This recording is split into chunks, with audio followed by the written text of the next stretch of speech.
You're listening to the Good Old Boys Fantasy Football Podcast. Now here's your hosts, Kevin, Derek, and Alex. Alrighty, welcome in, ladies and gentlemen, to another episode of the Good Old Boys Fantasy Football Podcast. I am Derek, and joined as always by your co-host Kevin. Kevin, how we doing? Doing good, man. Doing good. It's a Monday night. All right. We are coming to you a day early this week, brought to you in part by my anniversary tomorrow. So we decided to change things around a little bit, help me out on the home front here. So, but it's kind of cool Monday night and not having there's not a football game on, so it's a perfect time of year to do it. Because quite frankly, the news cycle didn't really change. So we're just plugging right along here, doing some player breakdowns. So I'm excited to be here, though. Happy belated Father's Day, and a very happy belated birthday. But I told you on the day, so I don't know if it's belated, even though I already told you on your birthday. I'm not sure how quite that works, Derek. But once again, happy birthday. A big weekend here for the Good Old Boys crew, right? We have a good week run of it right here. Right. Yeah, the lots of stuff going on there, and happy belated Father's Day to everybody out there that celebrated that yesterday. Hope that it was wonderful, magical, had lots of fun, all that kind of good stuff. So, and thank you for the birthday wishes there. We had some fun there on that front as well here this last week. So, but yeah, you're absolutely right when you're talking news cycle. Not much going on in the news cycle here this week. Kind of a boring week actually when you look at some of the news coming out there, things like that. And you're right, we'll start getting into doing some more breakdowns here. We've got the top 10 quarterbacks. We've got the guys that typically fall into the late round streaming type of tight end category here as well. So it'll be good. It'll be a lot of fun here, and we'll have a good time with this one here. Any kind of thoughts, anything you want to hit up here before we start just kind of diving in? I guess a couple things, because I don't remember touched on it. Higgins signed a 1-year deal, right? So he's no longer on the franchise tag, signed a 1-year deal. You still have Jamar Chase wanting his big deal. You still have CeeDee Lamb wanting his big deal. The Vikings have named Sam Darnold the starter, at least going into camp. And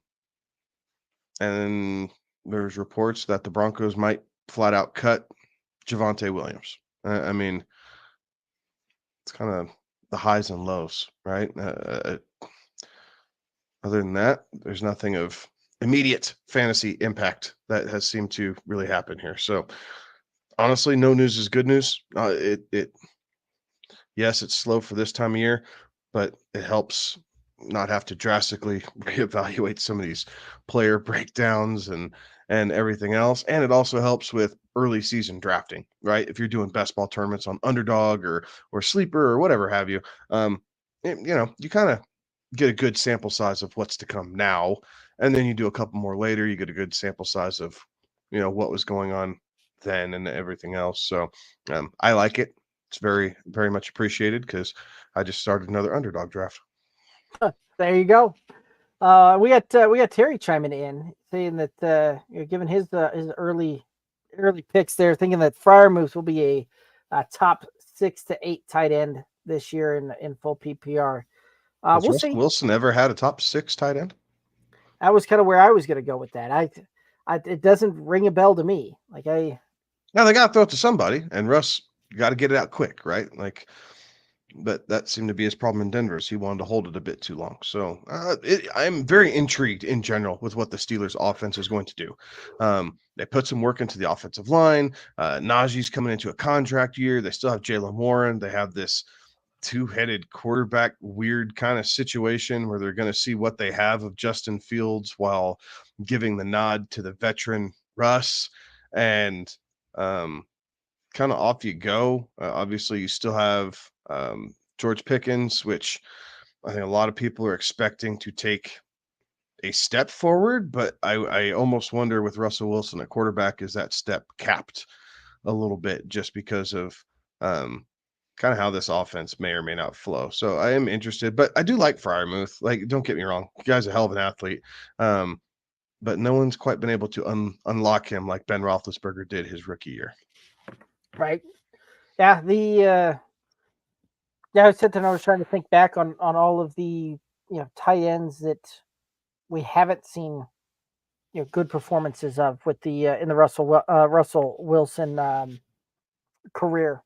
Well, to his credit, he had like 6 different tight ends every season in Seattle.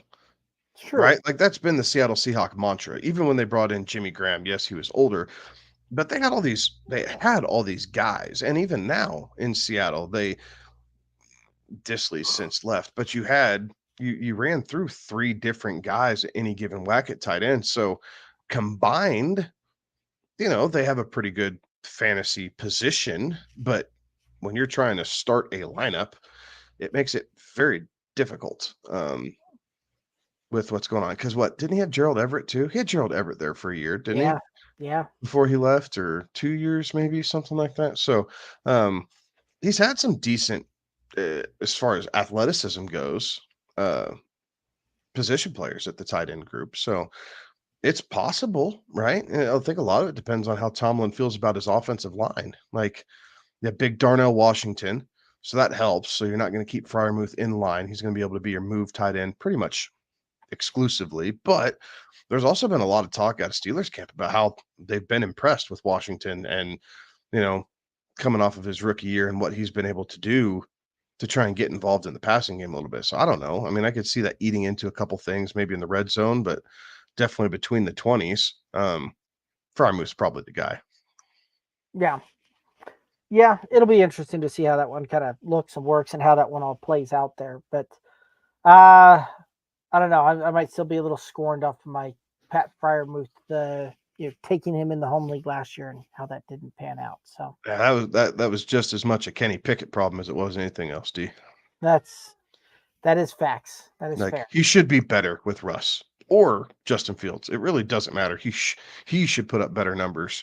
But lucky for y'all, I'm gonna make a stop because he's actually one of the players we're breaking down here tonight. So we're gonna curb this for about 15 minutes, and then we will get to him. Yep. That's probably a good call there. Well, any other thoughts here before we start just rocking and rolling through into some player breakdowns here? Since I don't have the stats next to me, I'm not going to do this, but I shared something with Derek and Alex earlier, and I think a lot of people's jaw would hit the floor because of how we feel about said player or players.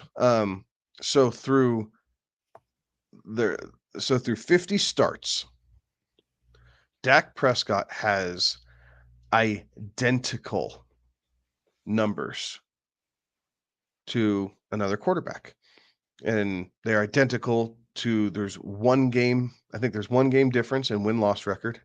There's 1 interception and 2 touchdowns difference, I believe. The yardage is almost to the T identical. The passer rating, Dak actually has a slightly higher passer rating, I believe it was. And there was one other metric on there. I actually found it and got it pulled up for you. So win-loss was Dak is 33-17. The other player is 36-14. 105 passing touchdowns for both. 38 interceptions for Dak, 39 for this other player. Dak has the 101.3 pass rating. The other player had a 98.9. 7.6 yards per attempt for Dak, 7.5 yards per attempt for the other player. And the completion percentage was Dak had a 68.4 and the other player was a 66.8 over the last 50 starts. And when you sent that to me and I was looking through that and I went, no, that's okay. But like, it was one of those that it definitely didn't stand out right away that it was that of the quarterback there. Identical, right? Though, I mean, you which one do you take, right? If you're looking at that going, yeah, I'll flip a coin. Like, I'm getting the same numbers. Those numbers are good. And like, okay. The other player is Patrick Mahomes. Uh-huh. Dak Prescott, over 50 starts, has identical numbers to Patrick Mahomes. Yeah. So why does the football community hate Dak Prescott? And why are they ready to crown Patrick Mahomes the greatest of all time? Yeah. 10, was in 10 playoff games. right. Comes down to 10 playoff games. And what Mahomes has been able to do in those 10 playoff games, and Dak has not been able to do. And not that it's all Dak Prescott's fault, right? There's plenty of blame to go around for the Cowboys' collapse in the postseason. But for fantasy purposes, right? And we'll talk about both players tonight. Dak is largely regarded as a top 3 quarterback for fantasy. Dak last year struggled to crack the top 12. Right.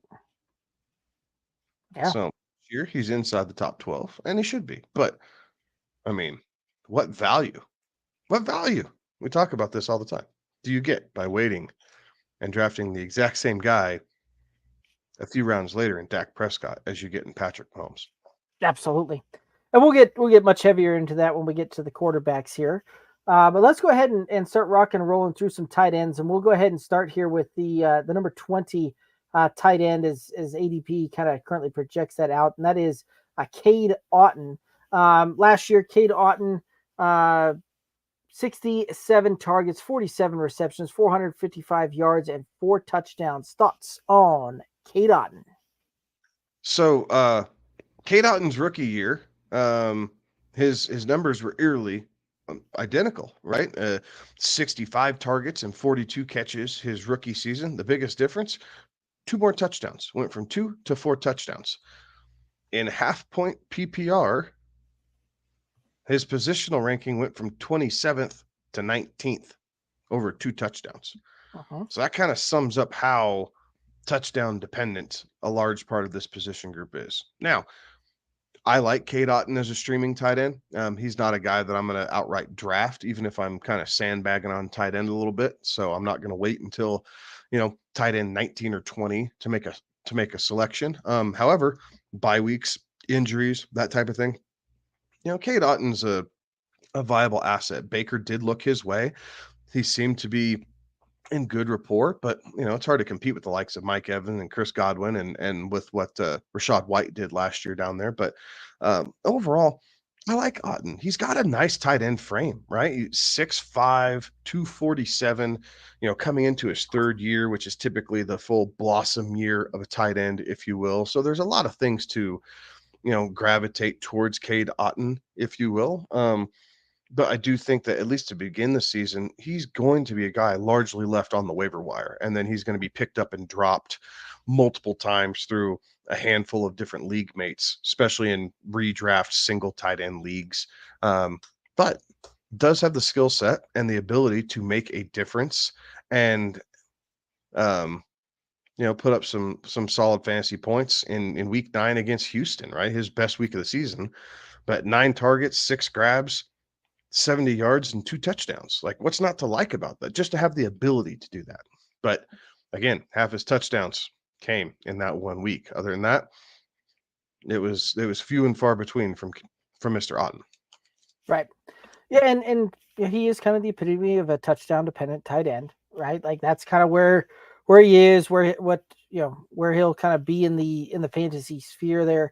But the one nice thing about Cade Otton was when he had favorable matchups, they showed out, right? Like he showed up, did well in those matchups, and really kind of performed there. So it was a little bit, maybe a little bit easier to call the shot on that one last year with him than some other tight ends. But again, right, like I think you've hit the nail right on the head where this is a guy that you don't necessarily have to go out and try and actively draft. He'll be there for you in the last round of your draft, be there for you on the waiver wire, things like that. And that's really kind of where I'd be looking to rock and roll with Cade Otton. It's just weekly streamer. And I think that you'll be all right if that's kind of the route that you go there. All right, let's go ahead and real quick. One of the things I really like about Otton is his availability. He missed one game last season, which is going to happen from time to time. But in the games in which he played, he was on the field for a minimum of 91% of the snaps.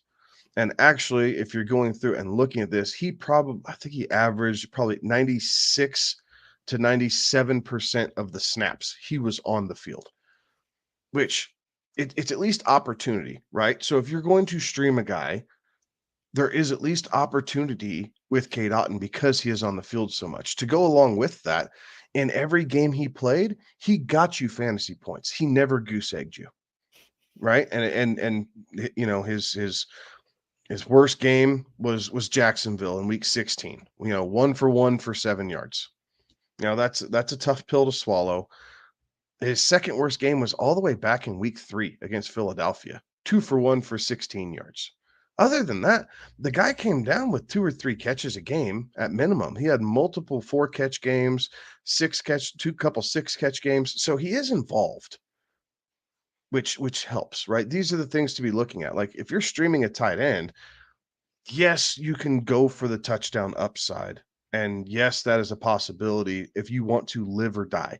But if you're in a matchup where you have a strong matchup already and you just need some security, Cade Otton's a wonderful streaming tight end because he's involved in the offense. He's on the field damn near all the time, and he never goose egged you in 23. And I think that trend will continue in 24. I think Baker will find him a couple times a game as long as he remains healthy. Yeah, I could see that. All right, well, let's head on over to number 19 ADP right now for tight ends.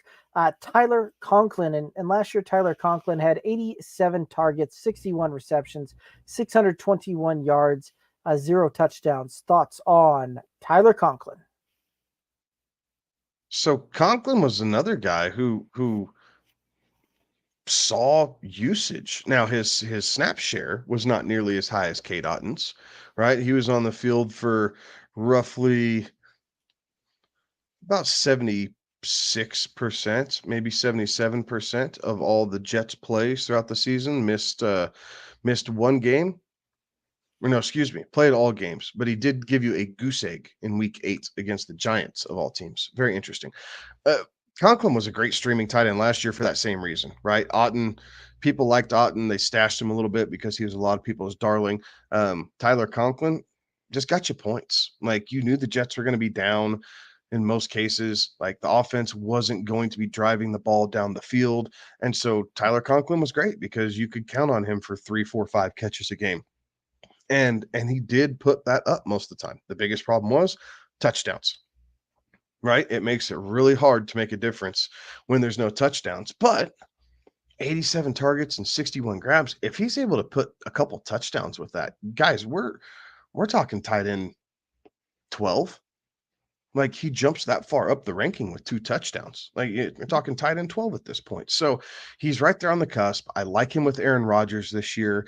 So he is a guy that if you're waiting a little bit on tight end, there's some value there to play with the upside of Rodgers. And we've seen Aaron do some really cool things with tight ends throughout his career and be able to make them fantasy relevant. So again, he's definitely not the tier 1 tight end that you get with Mark Andrews or Travis Kelce or what people are hoping Kyle Pitts is this year. But, if you're going for a back end tight end 1 for a streaming option, or if you're keeping a second guy on your bench because, your tight end maybe has a little bit of an injury history, you could do worse than Tyler Conklin because, again, he's another guy. If he's on the field, he's going to see the ball. And it doesn't matter that Aaron Rodgers is quarterback. If anything, it helps him. His numbers should improve, and he should be looked at more often in the red zone this year than what he was last year.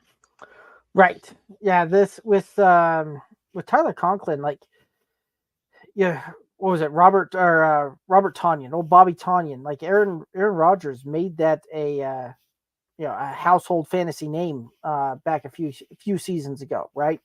And kind of came out of nowhere, right? Like Tyler Conklin has the skill set to definitely do some good things here and definitely can show out there.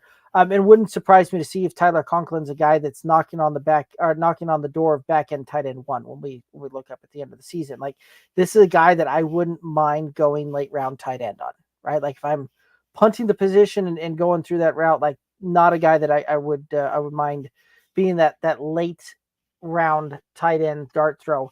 And this is a guy too that over the last 3 seasons has averaged 87 targets, right around 60 receptions, and right around 600 yards. Like, from a tight end perspective, like, that's what you're hoping that you can get from a volume play, is that kind of targets, that kind of receptions, that kind of yardage. The only thing that's kind of hindered his upside has been the touchdowns to it. And with a Aaron Rodgers led Jets offense, I would think that we would see more touchdown opportunities for Tyler Conklin. And Aaron Rodgers certainly looks for those big body tight ends in the red zone there. So wouldn't surprise me to see that a little bit of a breakout here from Tyler Conklin, and a guy that I certainly wouldn't mind going late round tight end dart throw on this one. Any other thoughts on the Conklin? No, I agree. I think he's absolutely worth the dart flow. All righty, awesome. Let's go ahead and hit up number 18 tight end ADP right now, and that is Hunter Henry. Hunter Henry had 61 targets, 42 receptions, 419 yards, 6 touchdowns last year for Hunter Henry. Thoughts on Hunter Henry? Henry is a little bit more of a dependent touchdown tight end, if you will. The quarterback situation is obviously going to be different with Drake May as opposed to Mac Jones. But ultimately, I think the total usage is probably about similar. Like, you're going to see 60 to 65 targets. You'll see, 43 to 47 grabs, something like that, about 450 yards. It's just a matter of, can he repeat the touchdowns?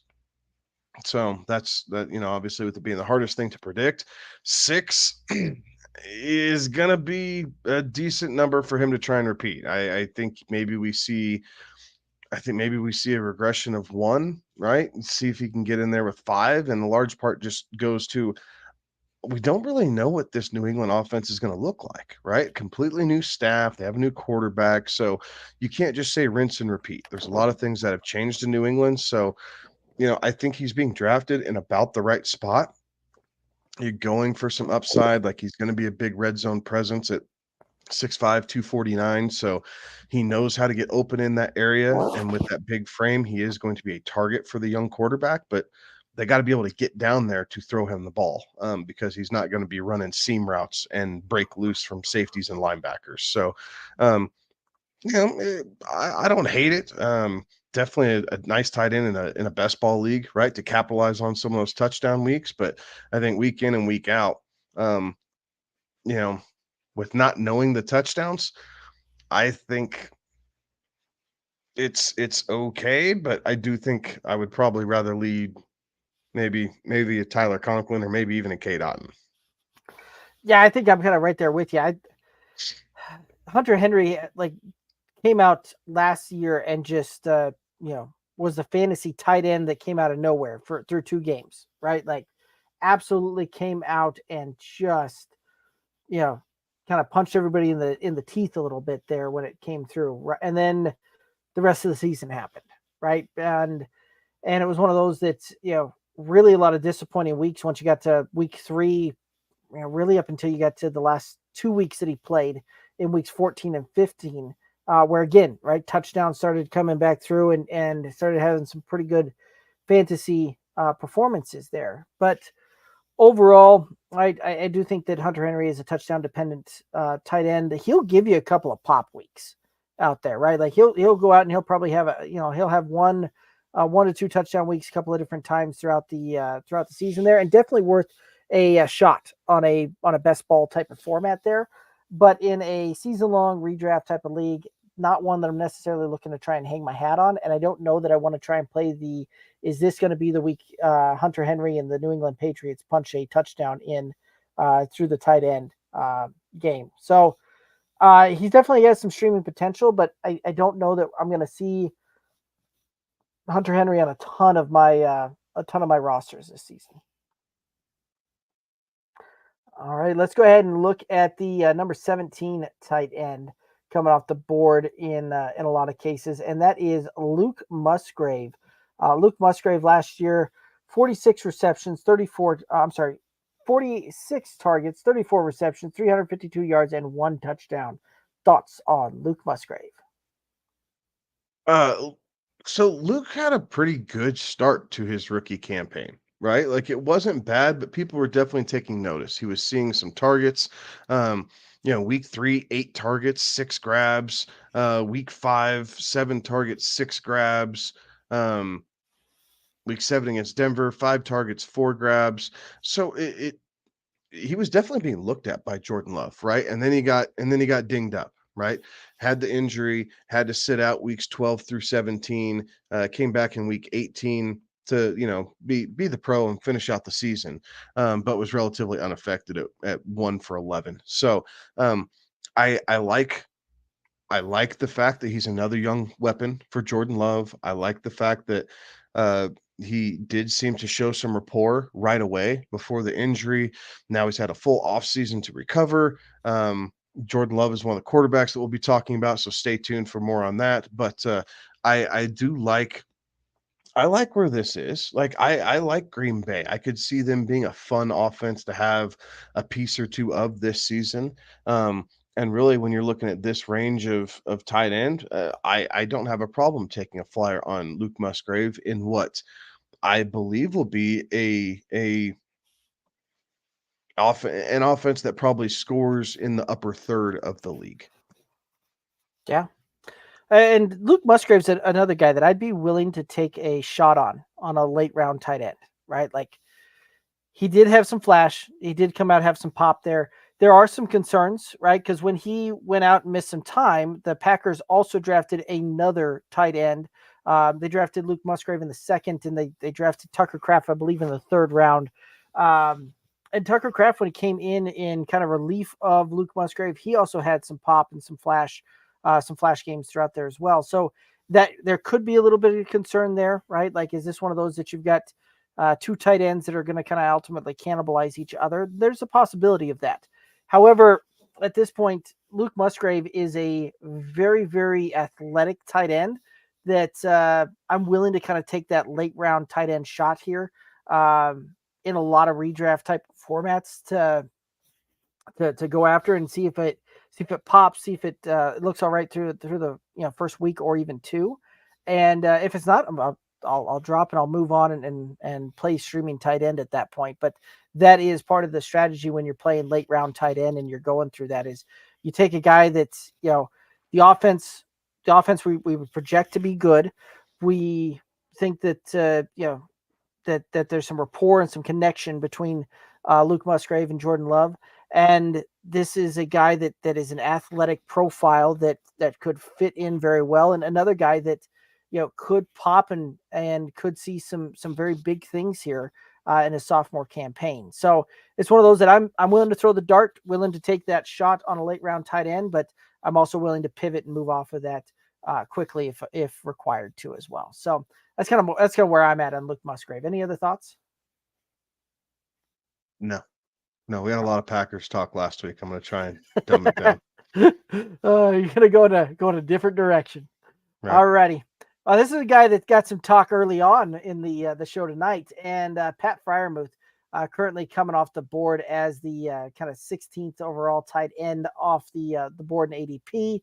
And Pat Freiermuth last year, 47 targets, 32 receptions, 308 yards, and 2 touchdowns in an injury-shortened season. Thoughts on Pat Freiermuth? Yeah, last year was such a weird year for him with the injury in the middle of the season, the Kenny Pickett kind of challenges that they had. But Arthur Smith, for all the things he didn't do, did show he knows how to use tight ends, right? Like, yes, we were frustrated with Kyle Pitts and Jonnu Smith both being in Atlanta last year, but I mean, you combine the two guys and they had like 104 grabs and 6 touchdowns. Like that's something to look forward to for Pat for Pat Fryermuth, right? Arthur Smith's offense does help focus in on that. We saw that with was it Jonnu in Tennessee with Arthur Smith, right? And him kind of having solid fantasy performances, I guess, if you will. So I like the guy. Like, he's not afraid to, stick his nose in there and be one of the Pittsburgh Blue Bloods on the line.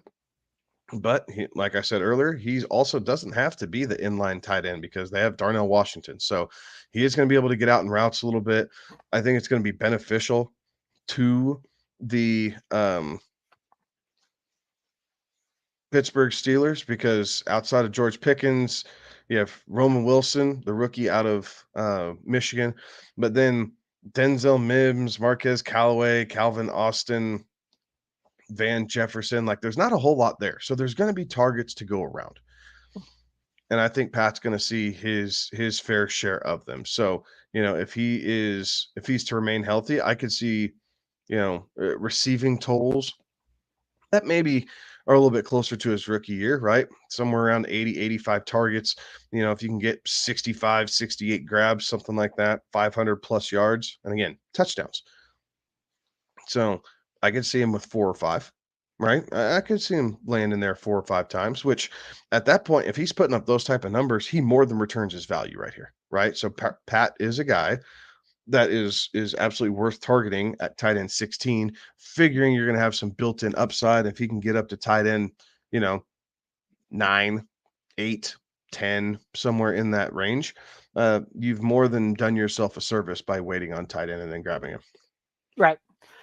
Yeah, this is a guy that has a lot of built-in kind of upside there, right? And it's one of those that this is a guy that is a kind of a smart risk, so to speak, right? Like, we kind of knocked on that Russell Wilson and using tight ends and all of that at the beginning of the show, but there is something to be said about the Arthur Smith offense that you illustrated earlier. Like, last year, more than a third of all pass attempts went to a tight end in Atlanta, right? Like, that is a heavy volume. And I think we'll see something similar to that here in Pittsburgh as well. So when you're taking Pat Fryermuth with the 16th tight end off the board, I think you've got the built-in, that built-in, baked-in upside that we could very well see him, even if the touchdowns don't come, we could see him still get to a volume play type of tight end to get into back-end tight end 1 territory there. And so, yeah, I think that there's a lot of really good things around Pat Fryermuth this year. And even though got a little burnt by him in the home league and that didn't quite pan out, another guy that I'm willing to take the shot and throw the dart here on the late round tight end and, not have any concerns about, going week 1, Pat Fryermuth as a starting tight end. So that's kind of where I'm at on this one. Any other thoughts? That's one. I was just saying he's a guy that I think we both like, and especially for the value, right? And large part, that's part of what you're looking for too. But a lot of targets to go around there in Pittsburgh because I don't see Denzel Mims coming down with 65 balls this year, so they got to go somewhere. Right, I'd agree. All right, let's go ahead and head on over to Cole Kmet, who's coming off the board as the kind of that 15th tight end overall right now. And last season, Cole Kmet had 90 targets, 73 receptions, 719 yards, and 6 touchdowns. Thoughts on Cole Kmet? I want to like Cole Kmet this year, but for some reason, I'm really scared about drafting Cole Kmet this year. I don't know if it's because of the rookie quarterback. I don't know if it's because of all the receiving weapons that Chicago brought in. Part of it is trying to understand what this offense is truly going to flow like, but it sure seems like so Cole Kmet's finished his tight end 7 back-to-back years. One could argue that tight end 15, there is a deep discount with that. So at this level, maybe I shouldn't be so afraid. We're not talking about a top 10 tight end here. We're talking about a guy who's just outside of tight end 1 territory. So there is some built-in value. It's just how much usage is he's going to see. Now, through 4 years, 2 of those years, he's had over 90 targets. So there's a lot of plus to that, but that was a completely different offense than what we're going to see. So I'm a little unsettled about Cole Kmet, but I think ultimately at tight end 15, he's probably being drafted in the right spot with the built-in risk. So he has his risk built in.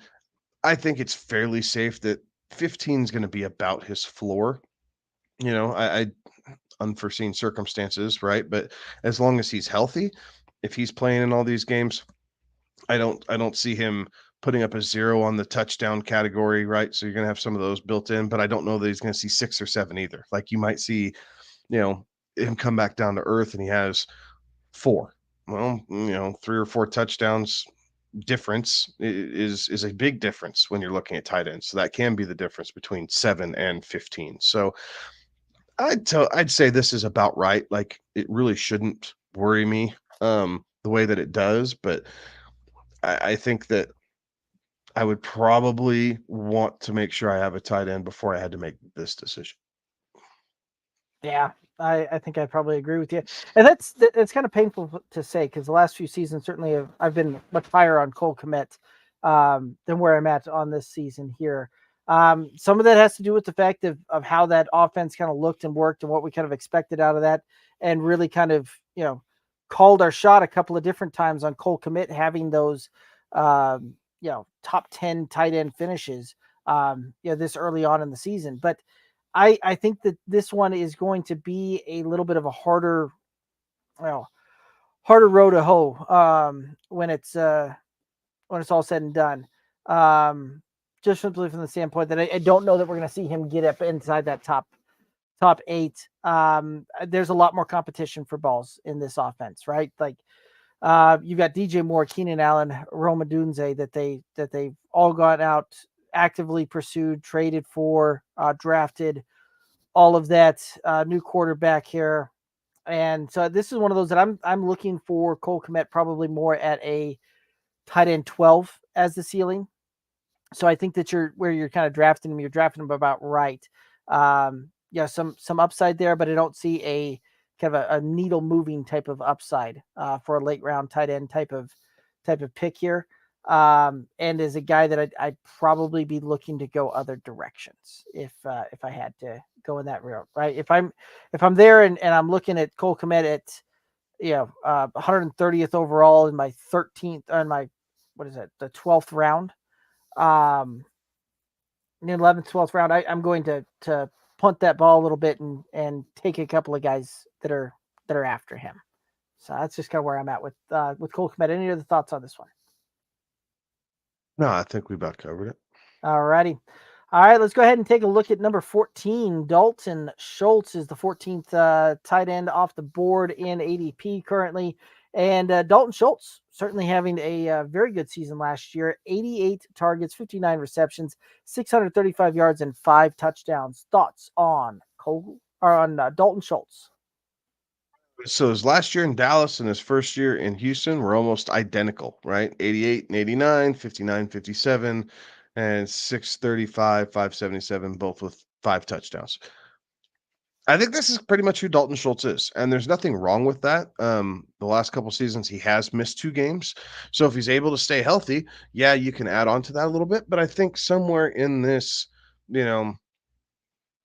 9 to 13 range is pretty much where Dalton Schultz is going to live. He's going to have a couple high weeks to really help you out, but I think you need to expect and anticipate the fact that he's just going to miss some time. So he can't be, the only player that you're expecting to produce at tight end if you are waiting in that position. But while on the field, I think you can be pretty happy with that. He's extremely serviceable. Had 2 games that were really kind of a dud. Week 3 at Jacksonville and week 12 at home against Jacksonville, ironically. So the Jags seem to have a good game plan for him. But outside of that, like he was very respectable, right? Week 1 against the Ravens, maybe not so much, but Baltimore's one hell of a defense. But then you're getting into, 7 targets, 10 targets, 7 targets, 11 targets. Week 9 was amazing, right? Against Tampa Bay. 11 targets, 10 receptions, 130 yards, and a touchdown. Like, you don't see too many tight ends be able to do that. And Dalton Schultz does seem to have at least one game like that every season. So, built in, but I like him where his value is. I think there's a little bit of upside that you can get out of that, but I do feel like it's pretty much also at his floor. Like, I don't see him going really any lower than tight end 14 where he's being drafted. Yeah, I think that's a pretty good summation there. This is a guy that you're drafting what you get, basically, right? Like there's not a ton of upside to it. There's not a ton of downside there as well. Like you're kind of getting him at about where he'll finish. He's coming off the board at tight end 14. I think ceiling maybe gets up to tight end 10, but again, I think that this is more a top end tight end 2 than a back end tight end 1 there. So that's kind of where I'm looking at that, where I'm seeing that one come kind of play out there. You're also adding in the fact that they brought in Stephon Diggs, and so that'll change some of the target dynamics and some of the how this offense is going to flow a little bit. The strength of season, strength of schedule for the season and for the playoffs is not overly good on either front there. So there's some things that that do give me a little bit of hesitation around Dalton Schultz, but a guy that if push comes to shove, I wouldn't mind having on my fantasy roster there. Alrighty, let's go ahead and take a look at the tight end number 13 coming off the board right now, and that's TJ Hawkinson. TJ Hawkinson is coming off of a 127 target, 95 reception, 960-yard, 5-touchdown season that was shortened by a knee injury heading down the stretch. Thoughts on TJ Hawkinson? We're still waiting on a real timetable for when Hawkinson's going to be back onto the field, but for what you get out of this player, he is absolutely worth grabbing at tight end 13. And the reason he is absolutely worth grabbing is you just don't have tight ends in this range who can be the clear number one for an entire game. And TJ Hawkinson absolutely can be. The Vikings traded for him for a reason. They absolutely scheme him into game plans. Yes, he's going to be a slow starter, but that's why he's going in tight end 2 range when you're drafting him. But I tell you what, it makes me feel a heck of a lot better if I have, if I'm going to take a George Kittle, right? And you feel like you really need George Kittle, I'm probably going to really try and pair it up with Hawkinson, because if Kittle gets dinged up and Hawkinson's coming back, you're getting that same level of tight end, right? And you just don't have that opportunity come at you very often. So I really like Hawkinson. I think he's slowly starting to creep up draft boards as we continue to get it closer to the regular season. I expect that trend to continue. But right now, with him going in tight end 2 range, even at 13, I'm grabbing him for the back half of the season. Like that, I'm already planning the long game and saying that he'll come back, he'll get healthy, and regardless of who the quarterback is, Darnold or McCarthy, Hawkinson's going to be involved in this offense because they scheme him open on purpose and they design plays specifically for him. And in this grouping of tight ends, you just don't have that as often as you do the true tier 1, even kind of that second tier of tight end. It's where Hawkinson belongs. He's just coming back from an injury. So grab him, stash him, right? Especially if you can throw him in an IR spot. You just stash him right away and you wait and you sit back for the back half of your season, and then you're able to ride Hawkinson into the playoffs. Yeah, I could certainly see that, right? And where he's coming off the board in an 11th round type of pick, yeah, there's a tremendous amount of value with that one, right? Like there's not many guys that you can pick up in the 11th round that can be a game changer for you down the stretch in the back half of your fantasy season there and towards the fantasy playoffs. Does it give me some hesitation and some pause with the knee injury and spending my 11th round pick on a guy that may not see the field for the first 8 games? Maybe a little bit, but not enough that I'm going to actively shy away from that one, especially when, if I go that route and I can play some streaming tight ends, right? Like some of the guys we've already kind of covered tonight with the Luke Musgraves, the Tyler Conklins, the Cade Ottens, some of these guys that kind of get me through until you can get there and kind of bring that thing home when he returns to the lineup there. Because you're right, like if TJ Hawkinson was healthy entering the season, you're talking easily top 3, top 4 tight end off the board, right? Like that kind of range is what the outcome can be with that one. So I like it and I like the value. What I would caution people about is as drafting gets closer and that ADP, because in the 11th, I think that's a steal. Where I think he ends up getting up to in that 7th, 8th round, that's where I start really kind of holding some caution to it. Because at that point, like I'm drafting very impactful players season long still at that point.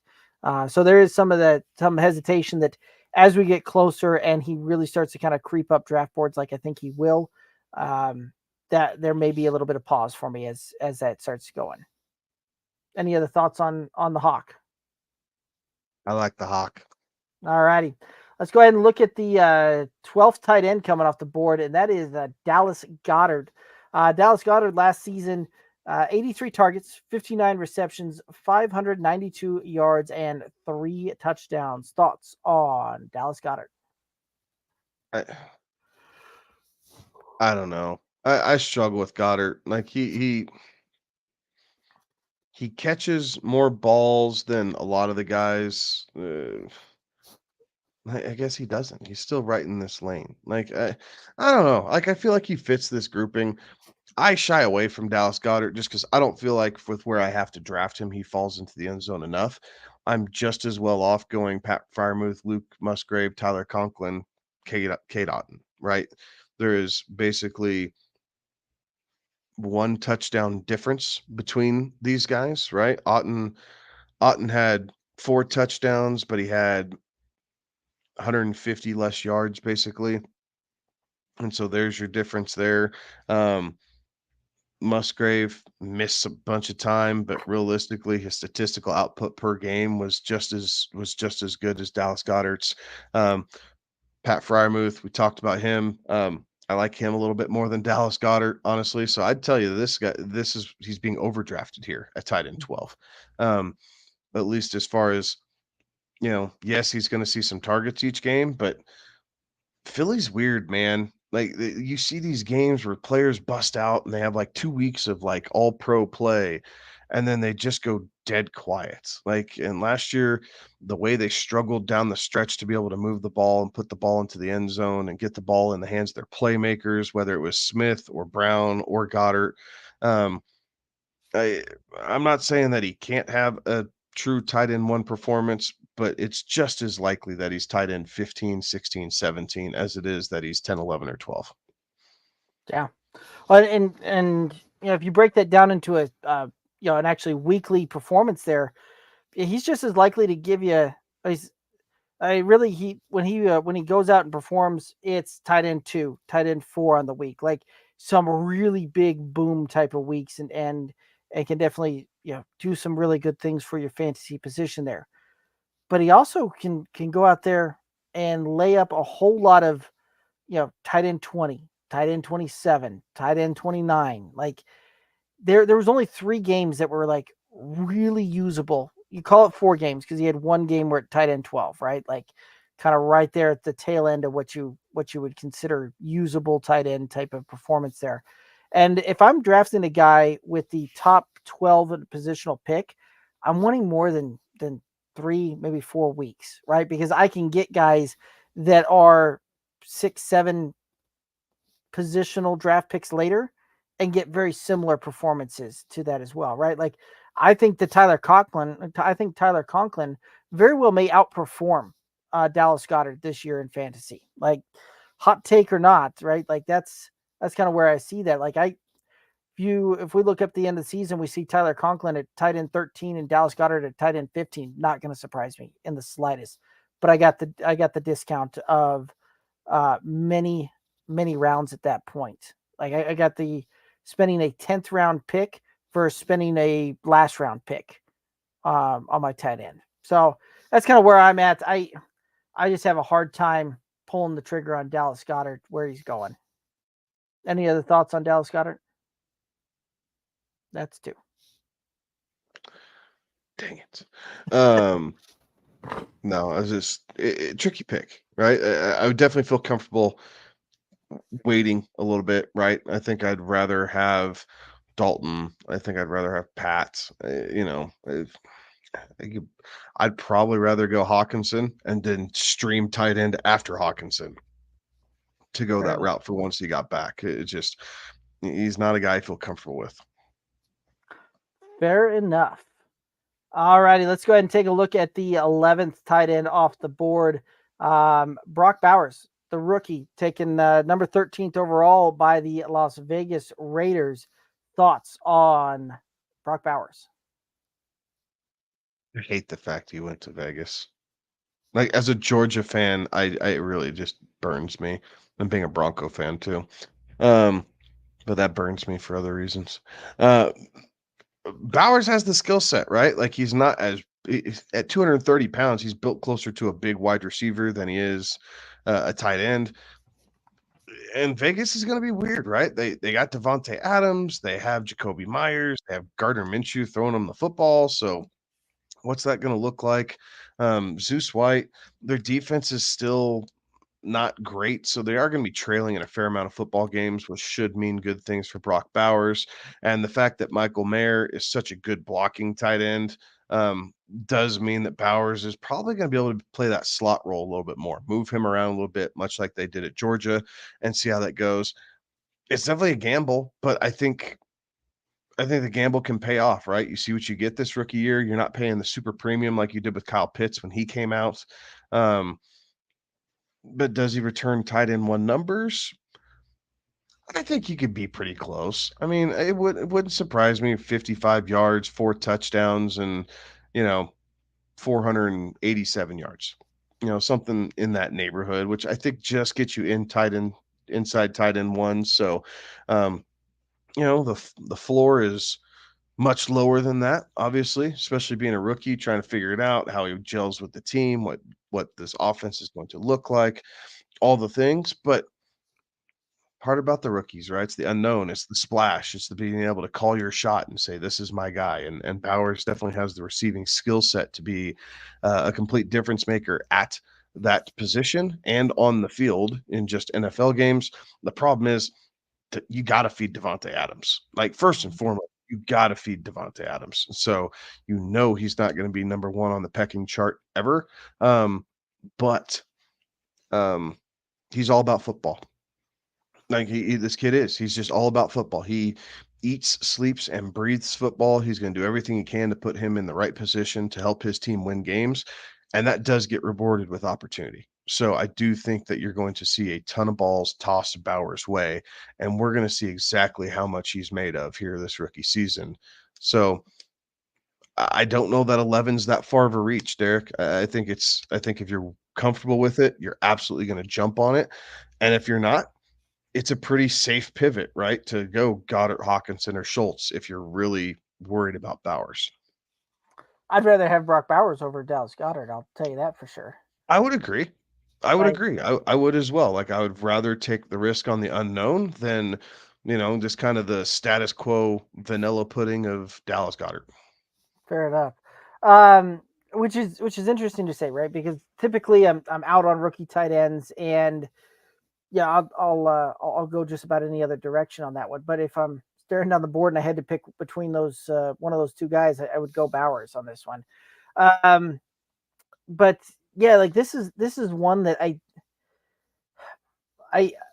think that, if you're going to call your shot, you call your shot on this one. And but this is not a guy that I'll be looking to add on many of my redraft leagues this season, right? Maybe down the road we'll take a look at that. We'll go through that. But I think that he's going to be kind of fighting to see who's fighting for the third targeted guy on this roster. I think maybe if we're lucky, we see him get to about 50, 55 receptions, maybe about, I don't know that we see 600 yards. I think that'll be pushing it. And I think we probably see maybe 3 or 4 touchdowns. So again, kind of looking through all of that, like that is right at back end tight end 1, top end tight end 2 range, which is where you draft him. So I would be looking for something a little bit more upsidey if I'm when I'm drafting my tight end than what I think Brock Bowers is going to do. But this is a guy that I think as the seasons progress and as the Raiders start figuring things out a little bit more so, especially in the quarterback room and kind of maneuvering that stuff, I think Brock Bowers year 2, year 3 could be very interesting, especially so. Dynasty, absolutely taking my shot there, but redraft, I'm going to shy away from that one a little bit this year. Any other thoughts on Brock Bowers or the tight ends? Alrighty. Let's go ahead. All right, let's go ahead and we'll take a look at the head on over to quarterbacks then, and we'll start kind of where we left off at number 10. Right now, that currently is Jordan Love coming off the board at QB 10. Jordan Love last year, 579 attempts, 372 completions, 4,159 yards, 32 touchdowns, and 11 interceptions. Thoughts on Jordan Love? I really like Jordan Love, and I really like him here. Like he's one of those guys that I think has the ability within this offense to be a top 5 fantasy quarterback that you're getting here in tight end, or excuse me, quarterback 10. So I like Love. I like the young cast of skill position players he has around him. We talked quite a bit about Christian Watson last week and what he's doing. Luke Musgrave was earlier tonight. Obviously, you have Reed and Dobbs.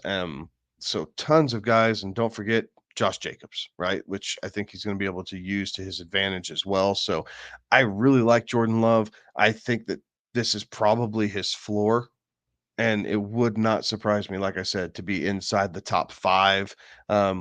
Maybe inside the top 4. I could see him outscoring Lamar Jackson this year, and really not not that it wouldn't be close, but look at the discounts you get. Like if I can get the exact same point production with Jordan Love, and I'm getting him, what is that, 2 rounds later? Okay, deal. I'll take the discount and go. Yeah, this is a deal where Jordan Love, I think, is going to absolutely just kind of crush this this ADP, right? Like this is one of those that we saw him get to quarterback 5 last season when it was all said and done, and again, right, this is now one of those that I think last year we saw them kind of slow roll that a little bit, right? Like and how you saw some of those early games kind of shape up and take place, and how they kind of manage the game flow, manage the game script for their young quarterback without a ton of game experience in there, and how they kind of started bringing him along and continue to bring him along throughout the season. Like I think that that you're drafting him at the absolute floor here, and this is a guy that I'm willing to wait on several other quarterbacks ahead of him to go ahead and take my shot here with the with a draft pick in the 7th, 8th round type of deal to get a guy that I think can outperform guys that are going in the 3rd, the 4th, the 5th round at the position. So I really like Jordan Love, and I think we're going to see him absolutely kind of rinse and repeat here this year with a little bit of improvement, right? Wouldn't surprise me if we see him get north of 4,300 yards. Would not surprise me if we see him get closer to maybe 35 touchdowns. Like I think that last year is kind of the, I think we can see improvement on that this year and moving that forward. So it may not be tremendous, but I mean, the guy was QB5 last year, right? There's only so much more that can be improved upon to go up from there. And I'm taking the discount shot there. Any other thoughts on Jordan Love? No, love me some Love this year. All right, like it. Let's go ahead and look at QB9, Kyler Murray, who is coming off of a shortened season last year, had 268 attempts, 176 completions, 1,799 yards, 10 touchdowns, 5 interceptions, put together 44 rush attempts, 244 yards, and 3 touchdowns on the ground. Thoughts on Kyler Murray? I don't know why he's going this high. And Derek, I know you are a Kyler, not a Kyler Murray apologist, but you are a fan of Kyler's, and you have followed him since his collegiate days. So I'm hoping you're going to be able to enlighten me a little bit because outside of Marvin Harrison Jr., I don't know who the hell he's throwing the ball to.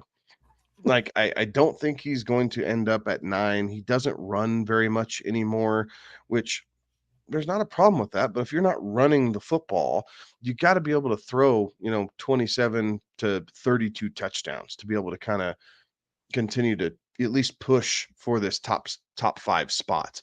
So I would rather pass on Kyler Murray, even if Jordan Love's already gone, and I would be looking at a Brock Purdy. I would be looking at a Jared Goff. I would be looking at, some of the guys that we talked about last week, over one Kyler Murray, just because I feel like it's a bit safer, right? Kyler Murray's attention to detail has been called into question. His work ethic's been called into question. His overall.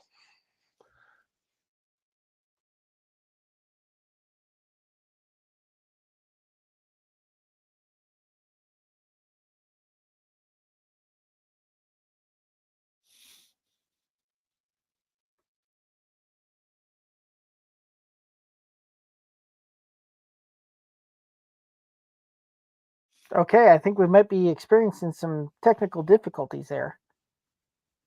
Are you back? Is that better? Yeah, there we go. It was we had the like the freeze frame almost. I saw that. Sorry. So yes, so Kyler's a guy. I'm not drafting Kyler at 9.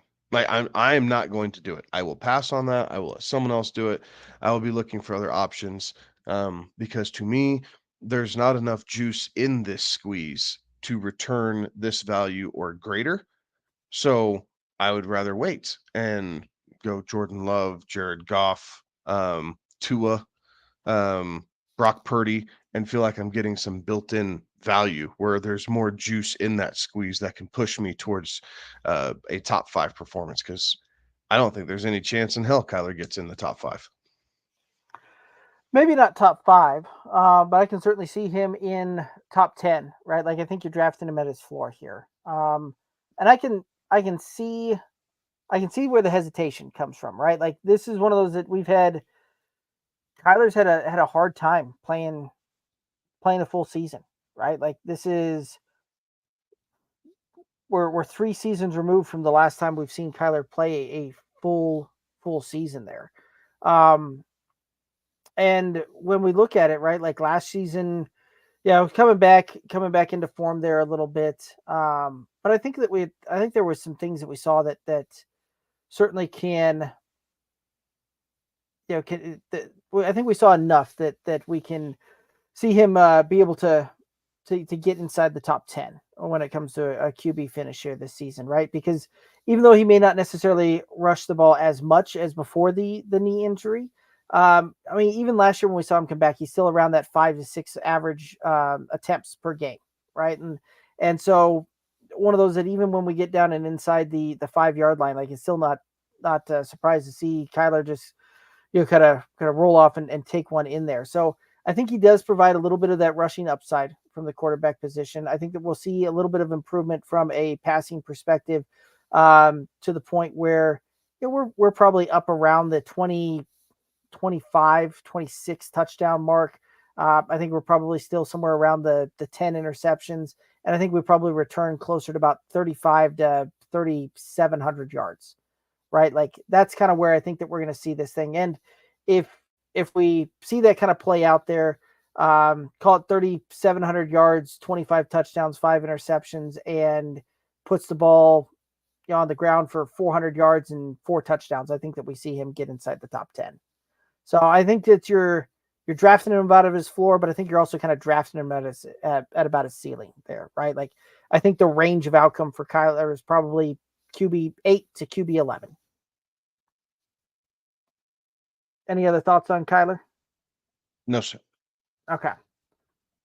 And you're right. Yeah, it's almost hard for me not to be a little bit of a Kyler apologist, but Well, you just have a different take on him, right? Like you've followed him through Oklahoma and everything else. I don't know, man. Like, I can give you 2,200 yards coming from, you know, Marvin Harrison Jr. and oh, what am I doing here? Trey McBride. So 2,200 yards between those two receivers. However you want to divvy that up. I'll even give you, how many am I going to give you? I'll give you 11 touchdowns between those two guys. But you're still talking another 20 touchdowns and another what, 1,700 yards? Like, I don't see where that's coming from personally. Like, I don't think Michael Wilson, Zay Jones, and Greg Dortch are the answer. Zach Pascal is not scaring anybody in film study, right? And so I struggle with this, and not that it can't happen. There's Right. absolutely a path, but to me, there's just too many questions. Now, I'll draft some Trey McBride. I'll draft some Marvin Harrison Jr. at the right value, but I ain't reaching on anybody in Arizona this year. Like, this team does not look very good. Yeah, this is a team that it certainly kind of seems like they're playing for some early draft picks yet again here. So, um, yeah, I mean, I can certainly kind of see that. But like even last year when he came back, Marquise Brown was kind of banged up there for a fair bit, right? Like he played games, he was in games, but he's pretty banged up. So you had Trey McBride, Marquise Brown, and yeah, there wasn't much else out there. And I think that's Trey McBride's the constant there, and you swapped out Hollywood Brown for Marvin Harrison Jr. and kind of a similar cast of characters outside of that. So it'll be interesting to see, right? And They just need uh, someone to step up, right? Like, someone mhm, on this wide receiver core is going to have to step up and show they can be a pivotal piece for Kyler. Because right, without that, I I think it's going to be hard pressed. But if you get a guy to step up and show, look, I'll be the true number two, right? You have McBride, you have Harrison. Like, let me be your third option, but let me be like your without a doubt third option. right. Yeah, because last year it was Trey McBride, Marquise Hollywood Brown, and then Rondell Moore was the third option with 62 reception or 62 targets. Like there's a lot of vacated targets in this kind of Mhm. team and how that's going to look and work. So I can certainly understand the hesitation on that one. All right, let's go ahead and scooch on over to the next quarterback on the list, and that is Dak Prescott, currently coming off the board at QB8. And Dak Prescott is coming off a season where he was 590 attempts, 410 completions, 4,516 yards, 36 touchdowns, 9 interceptions. Had a couple of rushing attempts there for 55 attempts, 242 yards, and 2 touchdowns on the ground. Thoughts on Dak? I love it. I love it for where you're able to get him, for what you get in return. The fact that this Cowboys offense is, we don't have really an answer at running back, so they're gonna have to air it out. You still have CD Lamb. I really like Dak in this spot, and truth be told, like, in this area, Dak or Jordan Love, like, if you get saddled with that, that's a good place to be in. Like, I'm okay making that decision, and it's dang near a coin flip between those 2 for me. So, I love where he's going. I like the fact that he's gonna be put in this situation. What he's been able to do during the regular season has been fantasy gold. Like, just fantasy purposes only. What Dak has done in the regular season when healthy has been fantasy gold. And his best season is the season we never got to watch, and that was a couple years ago when he got hurt. Like, that season was gonna be something crazy special, and we just missed out on it. Right. But he's a hell of a quarterback. When it comes to fantasy and putting points up on the board, He's a hell of a quarterback. He'll throw it. He likes to throw it deep. He'll take his shots, multi-touchdown games. Yes, he uses his feet just a little bit, right? Just to kind of keep things interesting. So good for an extra point or two a game. Some things like that, but I like it. Brandon Cooks, right? Yes, they're still trying to figure out who the true number 3 is going to be on that side, but it doesn't matter. Like they ran the ball inside the 5 last year regardless. So having Zeke back doesn't scare me, and him taking that goal line work. You have Hendershot, you have was it Schoonmaker, the kid out of Michigan. Mm-hmm. There's plenty of weapons around there. They just got to figure it out. But you have Lamb and Cooks to anchor it, and then you have Hendershot. Feel like I'm missing somebody on that team, honestly, Derek. And Jake Ferguson on that team too. Yes, Jake Ferguson. Yes, thank you. So, and Jake Ferguson. So 3 different tight ends. But I'm not shying away from this. I don't have any problem with these numbers or him at least coming close to duplicating it. And his interceptions went down after all the bashing he took about the turnovers the year prior when he had 15 interceptions. Cut it down to 9. There's nothing wrong with that. 9 interceptions you live with over the course of a season. Yeah, you'd love, kind of the Aaron Rodgers numbers where he's only throwing 3 or 4 a game and they're kind of fluky off the hands things. He never just gives it to the other team. 9's about average. I can live with 9 interceptions in 17 games. Fair enough. Now the real question is odd seasons with Dak, tremendous. Even seasons, we've seen some injury bug creep up here, and that was kind of lazy fantasy analysis there, right? But that is one that there's enough of a trend here that there's is it a trend or is it something that we'll see end here, right? Last 2 even seasons in 2020 and then in 2022, we saw Dak have injury shortened seasons that definitely hampered his fantasy ability to put up points there. But even in those seasons when Dak was on the field, he was on a tear, right? And and I think that's what we're going to see out of Dak, right? This is a guy that you get a draft with the 8th quarterback coming off the board that has the ability to be the guy that wouldn't surprise you if you look up and you see him finish QB2, QB3, QB4. There is tremendous upside here. And I think that even on a bad season, and a bad season for Dak, I would see that being somewhere around 4,500 yards and 35 touchdowns. You're still getting a ton of fantasy points out of that thing. And so I've got no problem drafting Dak and as a guy that I might even be willing to reach on a little bit, right? If I'm coming to it and I feel like Dak may not make it back to me, that's a guy that I may sneak a little bit and pull the trigger on just a little bit early in these fantasy drafts. So, I think Dak is a guy that you will want at the QB position, especially single QB leagues.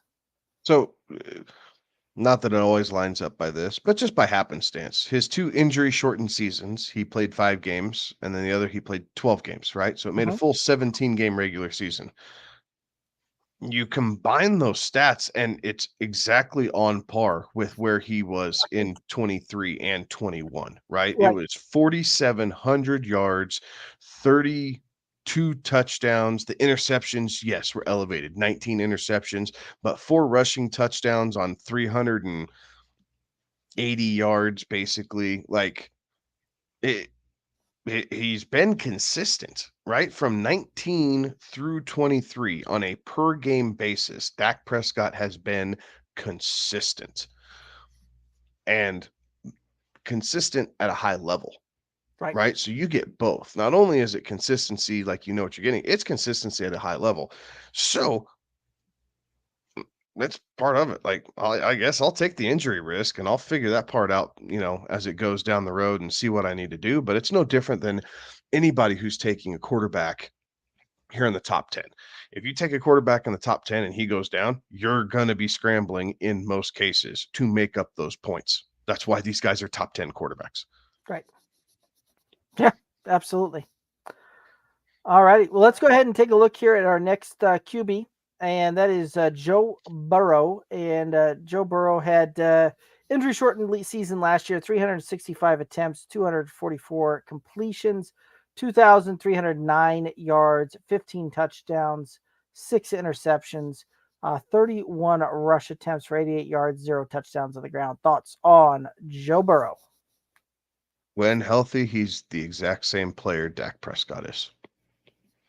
Like, their numbers in a healthy season in 22 were almost identical. Like, or between 22 and 23, excuse me. Dak's 23 season and Burrow's 22 season, almost identical. So, again, he's struggled. He's only played every single game once in his young NFL career. So, there's a little bit of health resistance, if you will. So, that's got to get baked into your analysis. But again, you get the same thing. It's a high output. Joe Mixon left, so now they have Zach Moss, but you still have T. Higgins. You still have Jamar Chase. You brought in what's his name? Gesicki. There we go. You brought in Mike Gesicki to play tight end for you.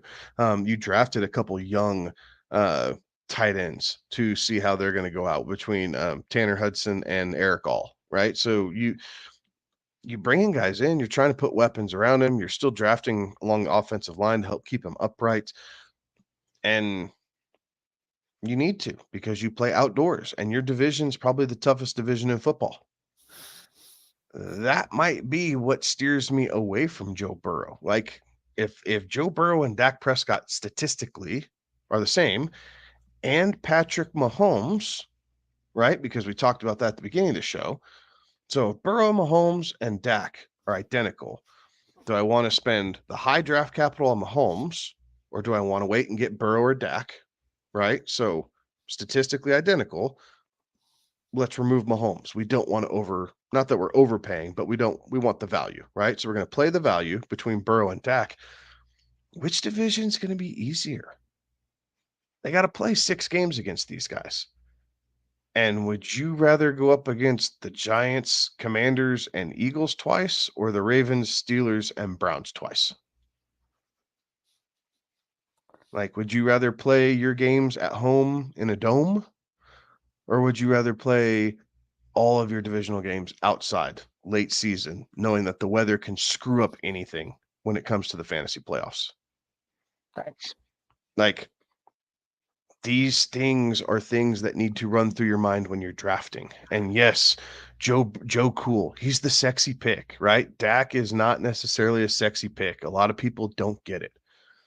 But I look at him as the exact same guy, with Dak having a little bit better schedule, a little bit easier competition, and a guy who gets to play inside from time to time.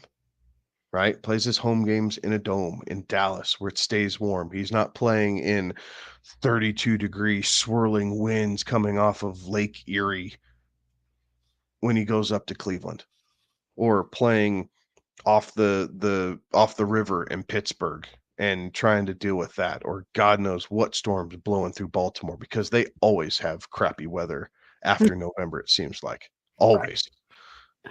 It just is.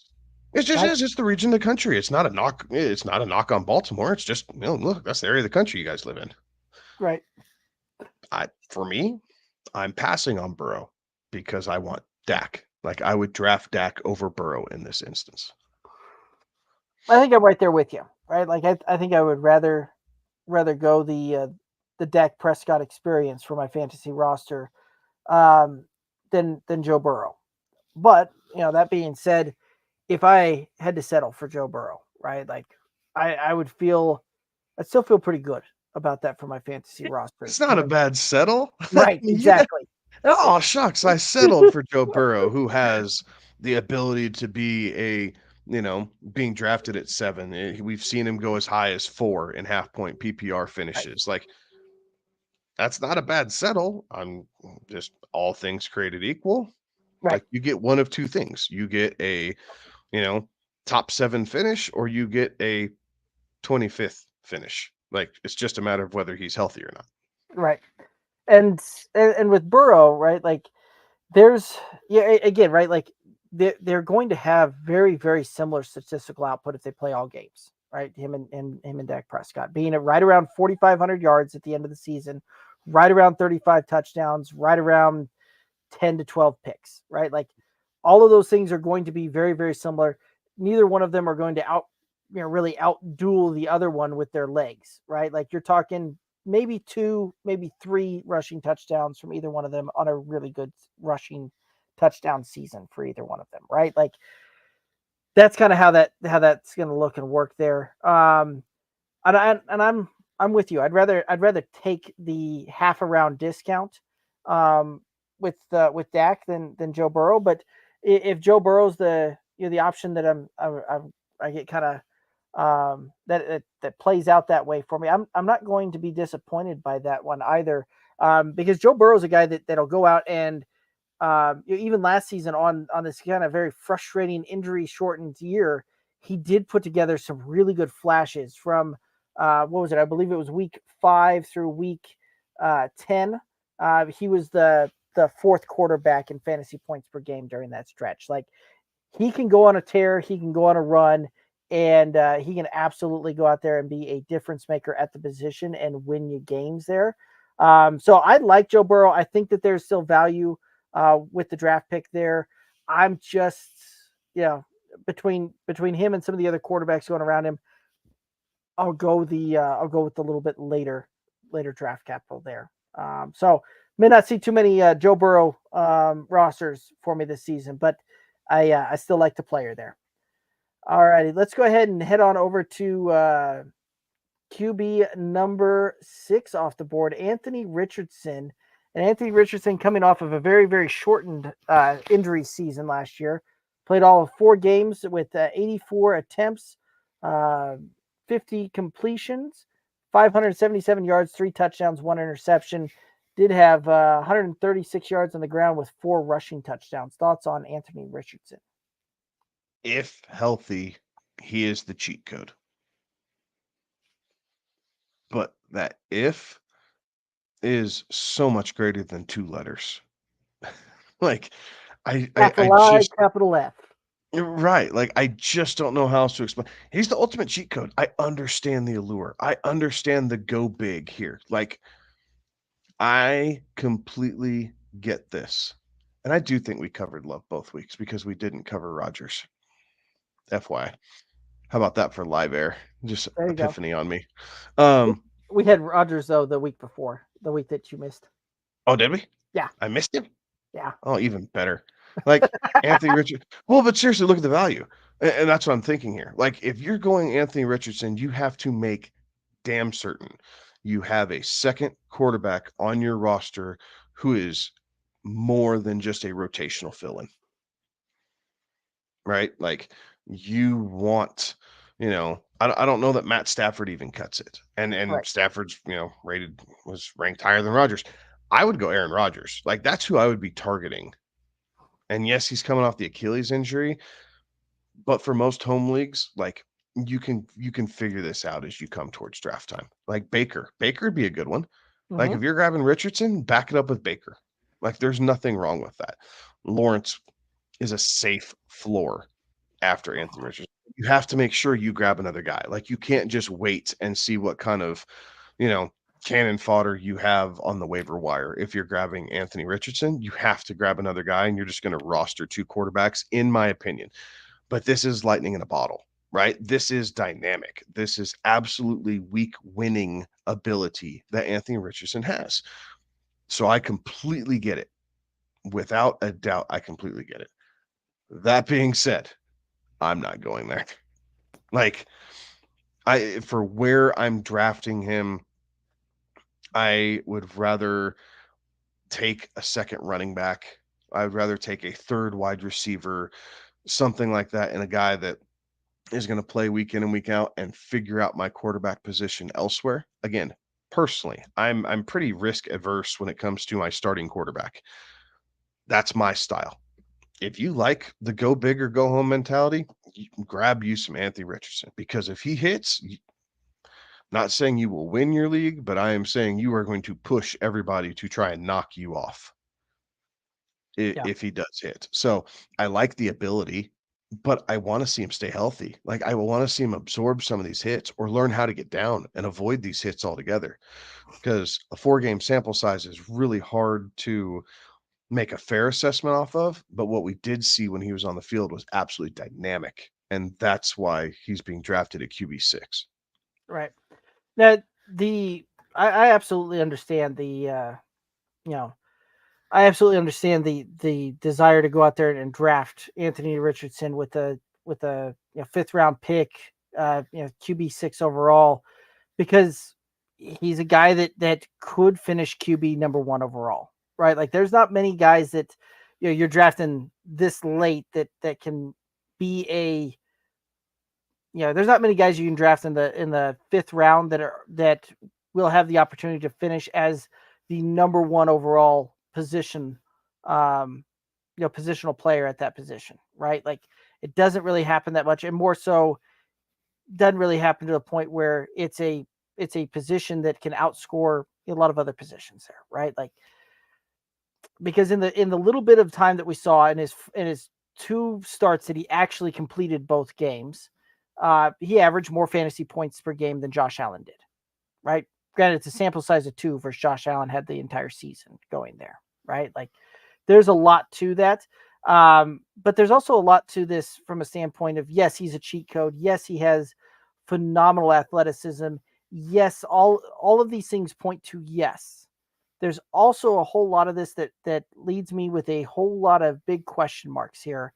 And I'm kind of in the same boat you are with I don't know that I want to risk it all here in the 5th round with my quarterback, especially when I can go through and I can get options 2, 3, 4 rounds later, like we just discussed on some of these other guys that I feel will be able to keep me in the same ballpark in a points per game type of basis, be able to keep me in the same ballpark from a positional point type of total there.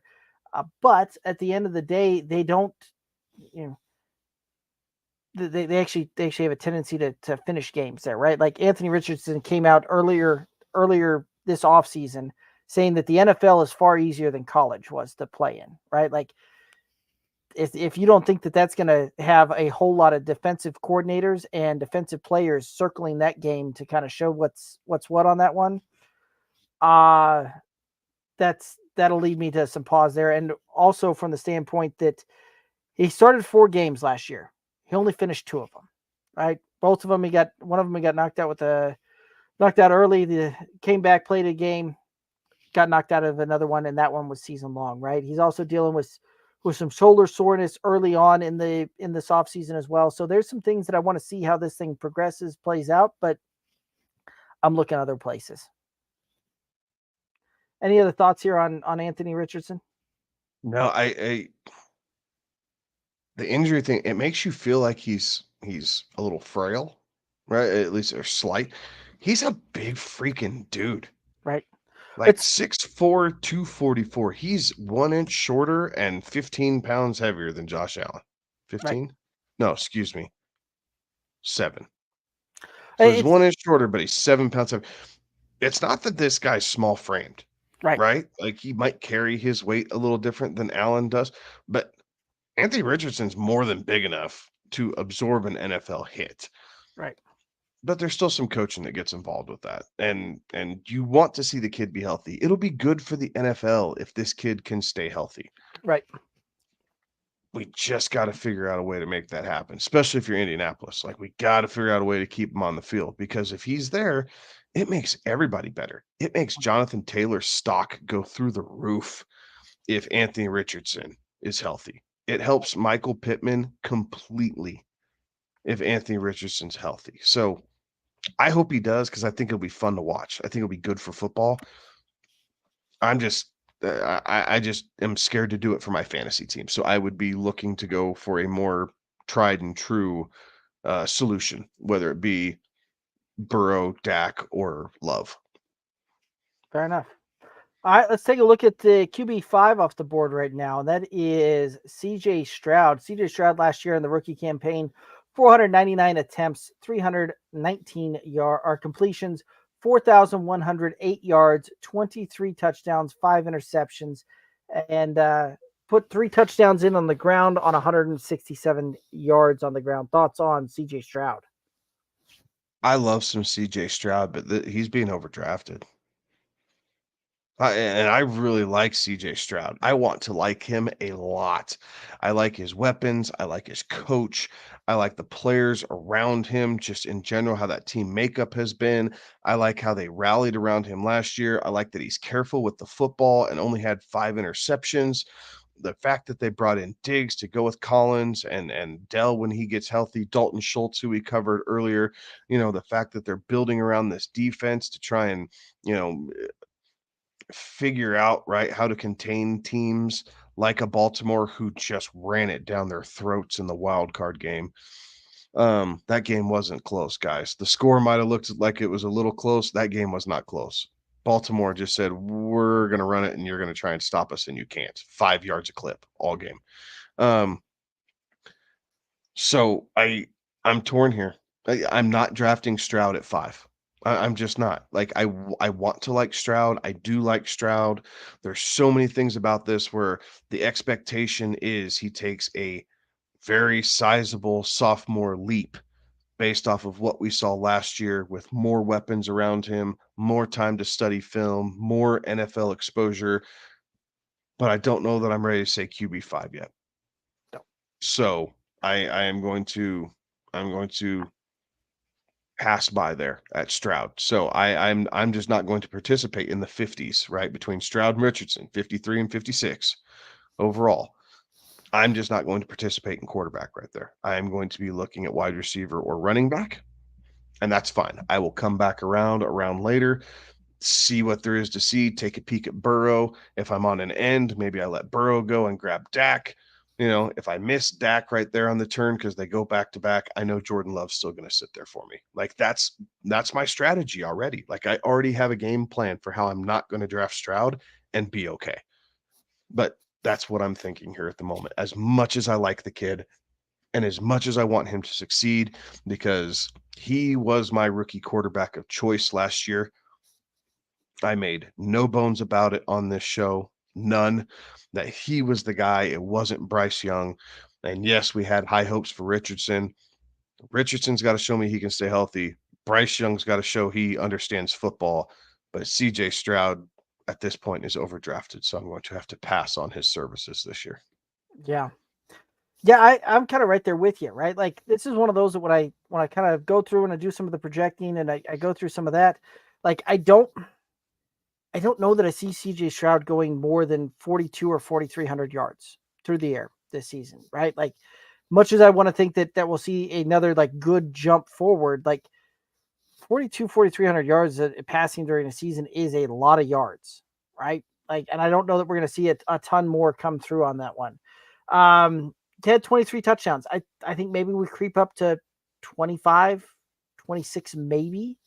And I think we probably see him, punch 2, maybe 3 touchdowns in on the ground. But like, this is one of those that when it's all said and done, like, I don't see him putting up the numbers to be able to perform at QB5.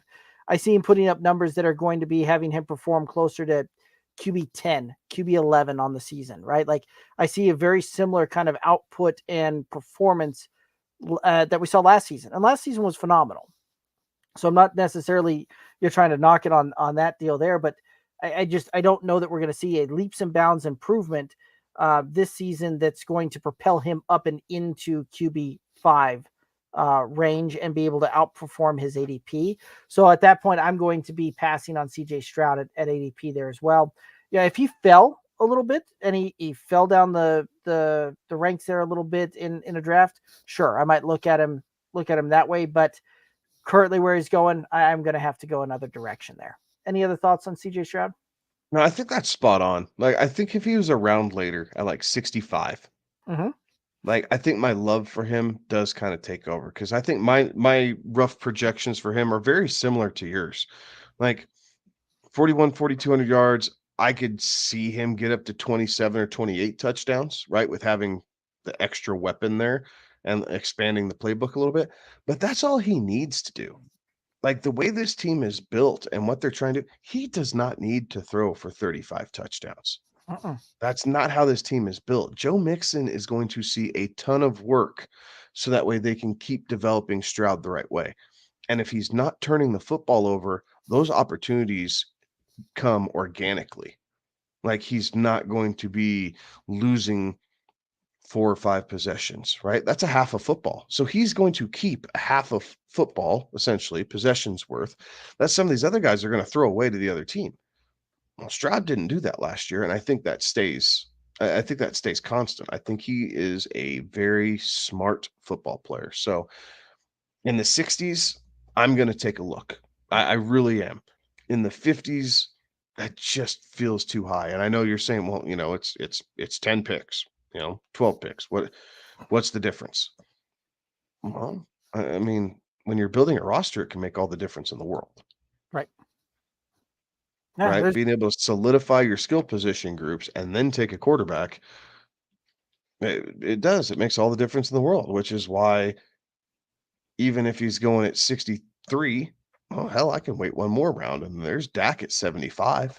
So I can wait 2 rounds and get someone who I'm just as happy with. right. Again, this is a value game, guys. Like, this is not an attack on Stroud or any of these guys. This is a game of numbers and value. And I am simply sharing my opinion that the value for what you get, you're better off drafting a quarterback in the 70s than you are taking Stroud in the 50s. Agreed. All righty, let's go ahead and look at QB number 4 coming off the board. That is Lamar Jackson. And Lamar Jackson was MVP last season. Very good finish there. And had 457 attempts, 307 completions, 3,678 yards through the air, 24 touchdowns, 7 interceptions, and did a lot of damage on the ground there as well with 821 rushing yards, 5 rushing touchdowns. Thoughts on Lamar Jackson? Right. I feel like 4 is fairly safe, right? Like if Lamar's staying healthy, I think this is about what you're going to end up anywhere from 3 to 6. Right? Somewhere it is. It's where he's going, right? Him and Mahomes are basically going back to back between 39 and 41. Then you get the round and there's CJ Stroud. So I think really for me, it goes back to the value game with Lamar Jackson. Do I think he's going to stay at about 800 yards on the ground? Yeah, I think 800 yards is probably about right. They're going to run the shit out of Derrick Henry. Excuse my French, but they are just going to run Derrick Henry like crazy. But that's going to really open up the RPO. So Lamar Jackson's going to have some pretty open running lanes that he probably hasn't seen in years past because of how teams will respect Derrick Henry. He's also probably going to have some clearer throwing lanes because of what teams are going to do for Derrick Henry. So all these things equal, Lamar should be having another very good statistical career. Todd Monken is a good offensive coordinator. We saw it in Georgia. We saw it last year in Baltimore. Um, now they have basically 2 tight ends that they can use whenever they want between Isaiah Likely and Mark Andrews. Obviously, you have Zay Jones coming back. So Bateman is still there, right? They're kind of waiting for him to take that next step. So he has plenty of weapons. Keaton Mitchell, right, is a guy that no one's really talking about, but Keaton Mitchell is lightning in a bottle for a spell back for Henry once he recovers from his knee injury. Tons of offensive weapons to like in Baltimore. So I don't hate this pick, but I still don't know that this would be the pick for me. But I don't fault anyone for taking Lamar here because I do feel like this is right about his sweet spot. And, things get crazy and everything else. And you know, what was the game? Was it 3 years ago? When he had 5 touchdowns, not bad for a running back, right? Or, Right. you could see something like that happen again, right? Where it just kind of propels his fantasy stock in his first MVP season. Like you can absolutely see something like that again. So I'm not putting it past the guy. I at that position, I like skill position players. Load up on skill position talent, and you can figure out quarterback later on. But I'm not going to fault anybody for taking Lamar here because I do think this fits the bill much closer than Stroud or Richardson, who we just spoke about. Yeah, I would agree with that, right? Like the Lamar Jackson. We talked a bit about Anthony Richardson having the cheat code type of ability, right? Lamar Jackson, same similar type of thing, right? Like they run the ball differently, they do things differently there as well. Lamar Jackson certainly a more polished passer than Anthony Richardson is, and it certainly has proven the ability to be able to run the ball, get it done on the ground, and stay healthy in there as well. So, like I can understand the allure of drafting Lamar Jackson. I certainly you know wouldn't blame anybody that did that. But for me, I'm probably going to be looking a little bit different route there. I'm probably going to be putting my second tight end or my second wide receiver or second running back on my team in that draft position over Lamar Jackson. But again, that's just kind of how you construct your roster and how you want to rock and roll through that. But I think that we can certainly see him get up and perform in that ADP range to kind of return some value for you there. I'm just not necessarily sold on that for my own roster, and I'll be looking a little bit different ways there. Any other thoughts on Lamar Jackson? I, I think the only thing I want to add is the beauty about Lamar Jackson's game is he does not take a big hit. No. Like for all the running that we talk about and the highlight reels and how he's able to just, leave defenders in the dust or, they're falling over and he's 5 yards past them already. The dude does not take shots. Like he will get tackled. Yes, he gets sacked, but even when they get hands on him and sack him, they're not aggressive sacks like we see on other quarterbacks because he is mobile, because he is, a lot of times it's from behind, right? They're trying to swipe at an ankle or something like that and go from there. So that is one good thing about Lamar is yes, we're always kind of worried about the injury bug, if you will. In 22 only played 12 games, and 21 only played 12 games. Those weren't from taking bad hits though. Like those are just football injuries that he wasn't able to shake. Right. Yeah, I can agree with that. Let's take a look here at QB number 3. Patrick Mahomes is coming off the board, QB number 3. And last season, 597 attempts, 401 completions, 4,183 yards, 27 touchdowns, 14 interceptions, put up 389 yards on the ground, 0 rushing touchdowns. Thoughts on Patrick Mahomes? A little bit of a down year for Mahomes last year, right? I think there's a lot of frustration there. Um, we'll see how things turn around a little bit, right? So they, you know, brought in some more receiver help with Hollywood Brown. Travis Kelsey's coming back. We'll see what happens with this Rashee Rice deal, right? We all expect him to miss some time by the time the commissioner's office is done reviewing um, the situation. So we'll see kind of how that comes and plays through. But you still have Sky Moore and Kadarius Toney, so they're not deprived of talent in Kansas City. It's just who can they get to change their defensive philosophy, right? Because teams are very comfortable just running a cover 2 shell and having Mahomes kind of play everything underneath. And sometimes, at least last year, he wanted to push the ball a little bit. He got tired of seeing it, and he acknowledged that, right? They weren't his best games. He wasn't reading the field correctly. He's a smart guy. I do expect him to change that. So he's, back up at QB3, like we've talked about earlier. Mahomes and Burrow and Prescott all have almost identical numbers over the last, few seasons when you break it down on a per game basis. So is Mahomes worth QB3, QB4 right there, basically at pick 40? I would argue that he's not. It's nothing against Patrick Mahomes. This is just value, right? We're just playing the numbers here, guys.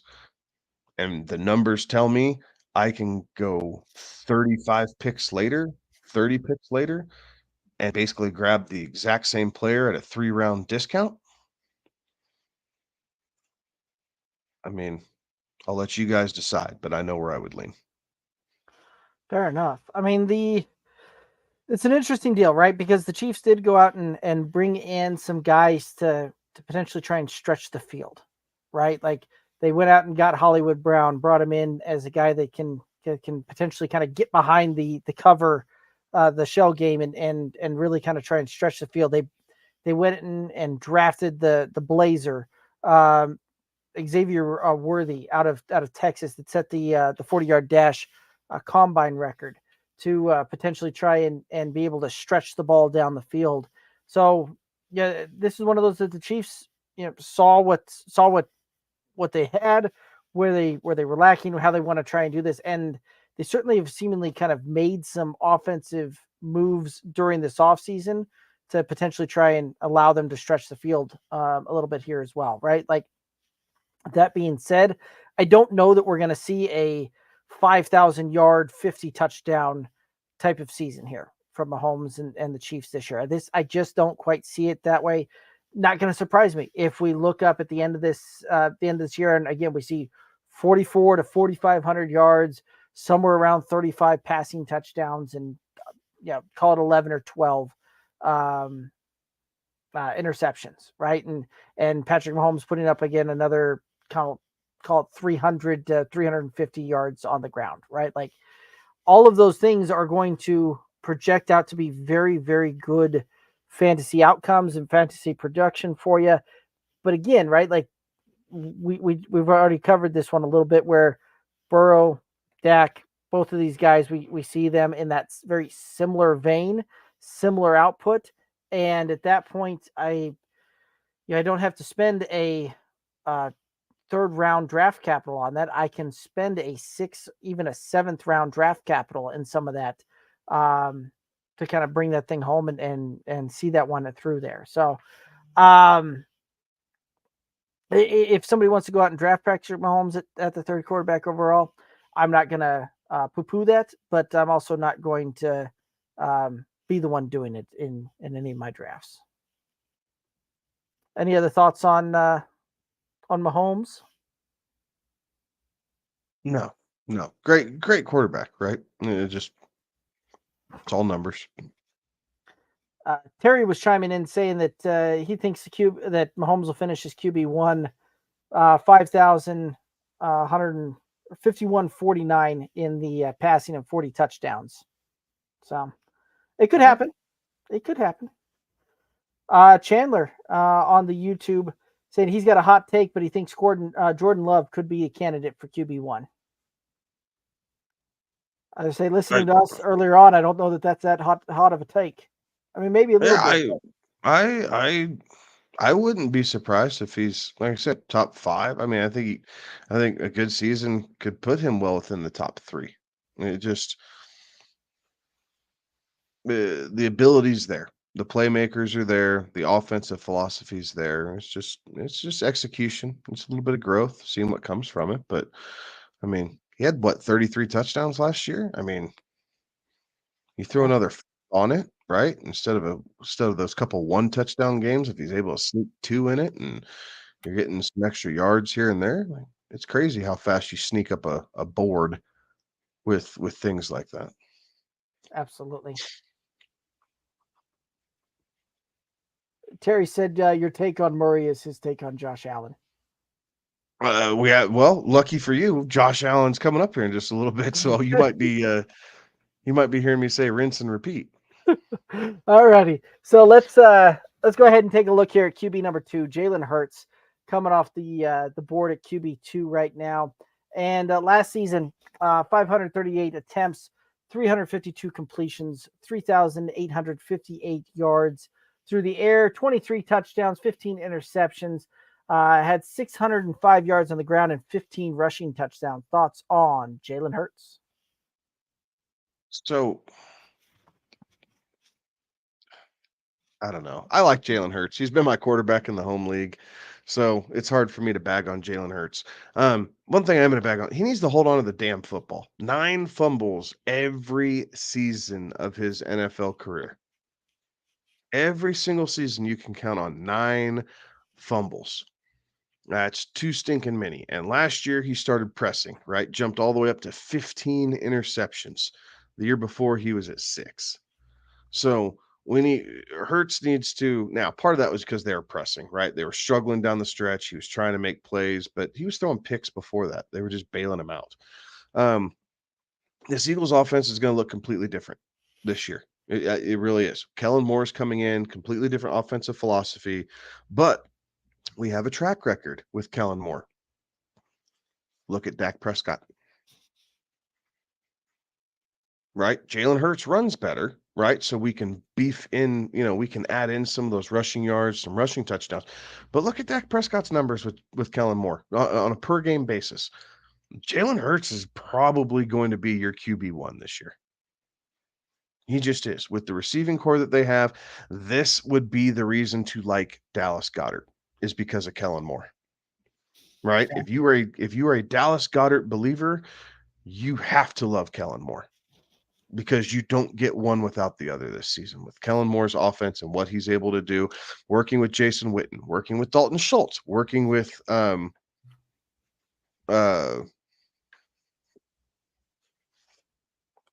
Everett. Gerald Everett. Yes, thank you.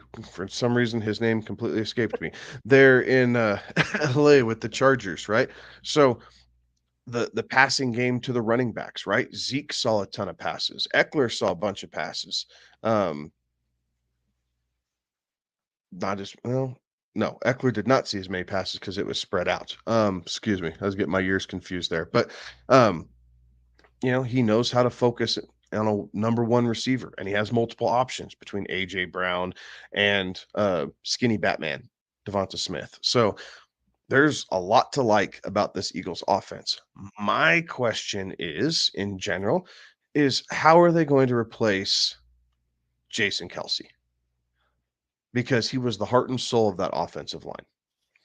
And it doesn't seem like much. Yes, we're talking about a center. He can't mean that much of a difference. He means all the difference, right? I don't know that we see the tush push this year in Philly. And it's not because the competition committee nixed it. It's because Jason Kelsey isn't there under center to run it. Right. Like, he is a pivotal point to why that play worked time and time and time again. So we'll see how this looks, but I like this Eagles offense. I like Jalen Hurts at 35. That makes sense. That makes sense right there at the 2-3 turn. Or no, excuse me, right there at the 3-4 turn, right? End of the third round. Jalen Hurts, I'll take that, because I think Jalen Hurts is going to be your number one fantasy quarterback this season. Being in Kellen Moore's offense with what they're able to do, being able to use Saquon, I think it's going to lead to less interceptions. I think statistically your passing numbers are going to be about the same. And really, there's no reason for the rushing numbers to fall off. Like, he's still going to take some of this goal line work away from Saquon. He's still going to be able to scamper for 20 yards or 10 yards or whatever it is and fall into the end zone. That's just part of who Jalen Hurts is. Kellen Moore is not going to change that. But it's between the game plan between the 20s that we want him to be a little bit more effective. So I like Jalen Hurts a lot. Again, wouldn't surprise me if he's QB1 this season, because I do think Kellen Moore is going to be able to ascend him into that, and we've seen a track record of that.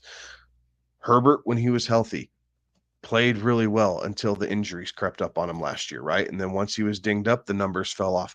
Dak Prescott, while healthy, played really well in Kellen Moore's offense. So we've seen 2 different quarterbacks across multiple years. Jalen Hurts will be the third within this offense, and they've all succeeded. There's no reason to think that Jalen won't throw for another 3,900 yards.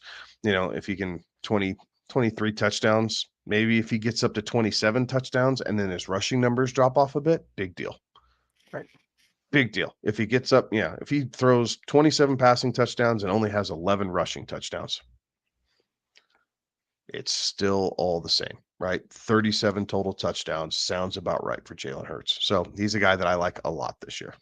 Yeah, I think Jalen Hurts will have a really good season here, and it's one of those that we probably need to see a little bit of a step forward in the passing game and the passing efficiency under Jalen Hurts, right? Like this is one of those that he had that monster campaign in 2022, and then this last season wasn't as good, right? There was a lot of things that to kind of give some concerns, allow some concerns to kind of creep in here, right? With the points per game going down in 2023, the passer efficiency and his passing yardage per game dropped by about 20 yards a game there.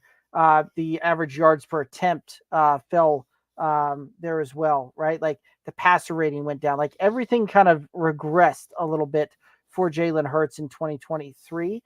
And this very well could be the catalyst needed to see Jalen Hurts take that next step as a passer and move forward is in a Kellen Moore style offense and what that can do, right? Like I do think that there's some good things on the way there. This is one of those two that really it would be beneficial to see Jalen Hurts also improve as a passer a little bit and improve some of those efficiencies through there a little bit as well. And if that comes at the you know at the rushing numbers not being quite as good, that probably should happen because the touchdowns that Jalen Hurts had last season with 15 rushing touchdowns equated for almost a quarter of his total fantasy points for last season. Like a big number came from rushing touchdowns last season for him. So like you would like to see that kind of play out there a little bit differently where we see some of these progressions in the other metrics there. But I think you're kind of spot on when you're saying that right around 37 touchdowns. I think that that's about right. Yeah, and I think that that 3,800 yard number is also probably pretty close. Maybe we see that sneak up to 3,900, but I from kind of how I've got that early projection, you and I are seeing that pretty similar there. But any other thoughts on Jalen Hurts? No, I don't think so. Fun offense this year for sure. Absolutely. All right, let's go ahead and take a look at the quarterback one coming off the board, and that is Josh Allen. Josh Allen last season, 579 attempts, 385 completions, 4,306 yards, 29 touchdowns, 18 interceptions, 524 yards on the ground with 15 rushing touchdowns. Thoughts on Josh Allen? You could not pay me to take Josh Allen at 26 overall where he's going right now. Like you just couldn't do it. And again, this is numbers, this is rankings. But again, who the hell is he throwing the ball to? I mean, pick of any receiver on this roster who you would trust with, 8 to 11 targets a game. Khalil Shakur, Marquez Valdez-Scantling, KJ Hamler, Andy Isabella, Lawrence Keys. Who the hell is Lawrence Keys? No one knows. Keon Coleman. That kid I like. I think this kid could be Stephon Diggs 2.0. Justin Shorter, Curtis Samuel. Curtis Samuel. We've had an on and off love affair with Curtis Samuel, right? We've seen him do great things in Carolina. We've seen him do great things in Washington. I wouldn't be surprised to see him do really good things in Baltimore, but he cannot catch 350 balls in a year. So even if he catches 87, which I think would be a big number for him, where's the other 345? Like, are you gonna Dawson Knox and Dalton Kincaid? Okay, well Kincaid had like 81 grabs last year. So how many more grabs do you think Kincaid's gonna get than last year? You think he's really gonna get an extra 40 catches? I don't, right? I think he'd be hard pressed to see another 15. Yeah. So I'm not in love with it. I get it. The Browns felt like they needed to move away.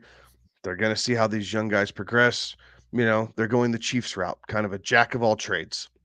Right? And that was the Chiefs when they got rid of Tyreek. You had Kelsey, and then you had this merry band of players. At the end, they're all Jags. Just another guy. And I do like Keon Coleman, but he's a rookie. So we got to see how he adjusts to NFL life. But man, his takes are fun. Like he dresses well. He's got good punchlines. So he's catchy. But you gotta show me something. And then what? James Cook. I love James Cook. I mean, I every week I dress in Georgia stuff. I love James Cook. Like he got put in the doghouse last year for a fumble. Rightfully so. Bad fumble. But are you really like, does the coaching staff really have that much faith in him if they're gonna sit him for a half of a game because of a fumble? Like, we see players fumble all the time. So I don't know. I'm not buying Buffalo this year of any type. Like, they're gonna have to prove this to me. I'm not drafting Josh Allen at 1. I wouldn't draft Josh Allen at 53, where CJ Stroud is going. Realistically, Josh Allen at 72, where Kyler Murray's going, I think that's where I'd start to take a look. Like, he would have to be in the 70s for me to take a look at it, and even in the 70s, I think I'd rather have Burrow, Prescott, or Love over Josh Allen this year. So I am completely out on the Bills' offense for fantasy purposes this season. Not gonna do it. Fair enough.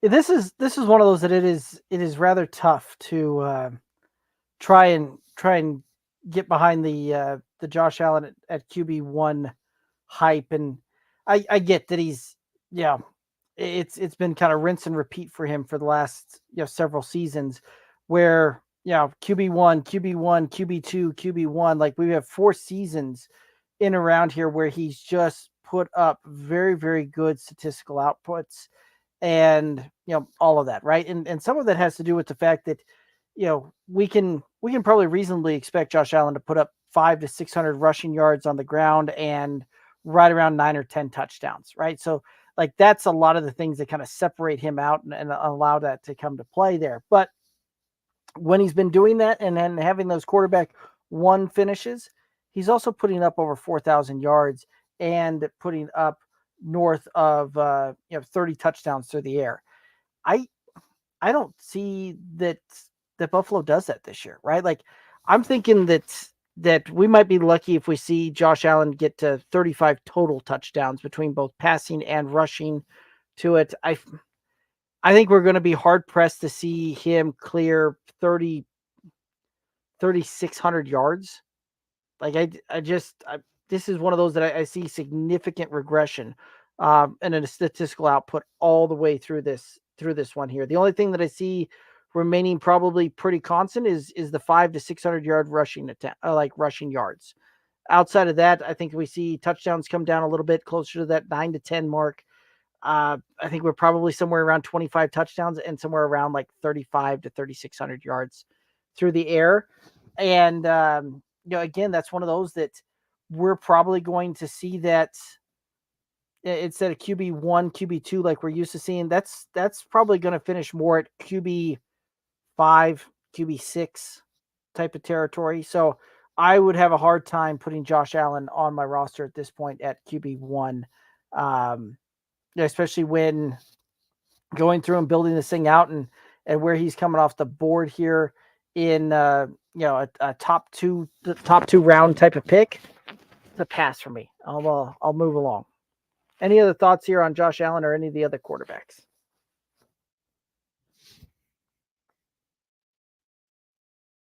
All righty. Well, that'll kind of take us down here to the end of it. Any other thoughts out there for the viewers and listeners? No, not tonight. Thanks for joining us on a Monday, right? We know it was a little different, but thank you to everyone who tuned in. It was, as always, it's a lot of fun. But if you have any questions, please feel free to hit us up at any of our socials at Good Old Boys FF. And as always, be sure to like and subscribe to the Good Old Boys Fantasy Football so that way you guys can get the latest and greatest and be alerted every time we come on the airwaves nearest you. Awesome. And and Alex will he's gonna be a traveling man next week, so we won't see him again next week. But we'll be back at normal time, Tuesday, 11 p.m. Eastern, and then I think we'll get Alex the week after that again. So Kevin and I'll be breaking down some more players here. We'll be getting through some tight ends. We may even start touching some running backs, wide receiver type of deals there, and start getting into some of those, which will be a lot of fun. And we'll start really kind of rocking and rolling through that one. But that's going to do it for us tonight. He's Kevin. I'm Derek. Have a good one. Be safe. Toodaloos.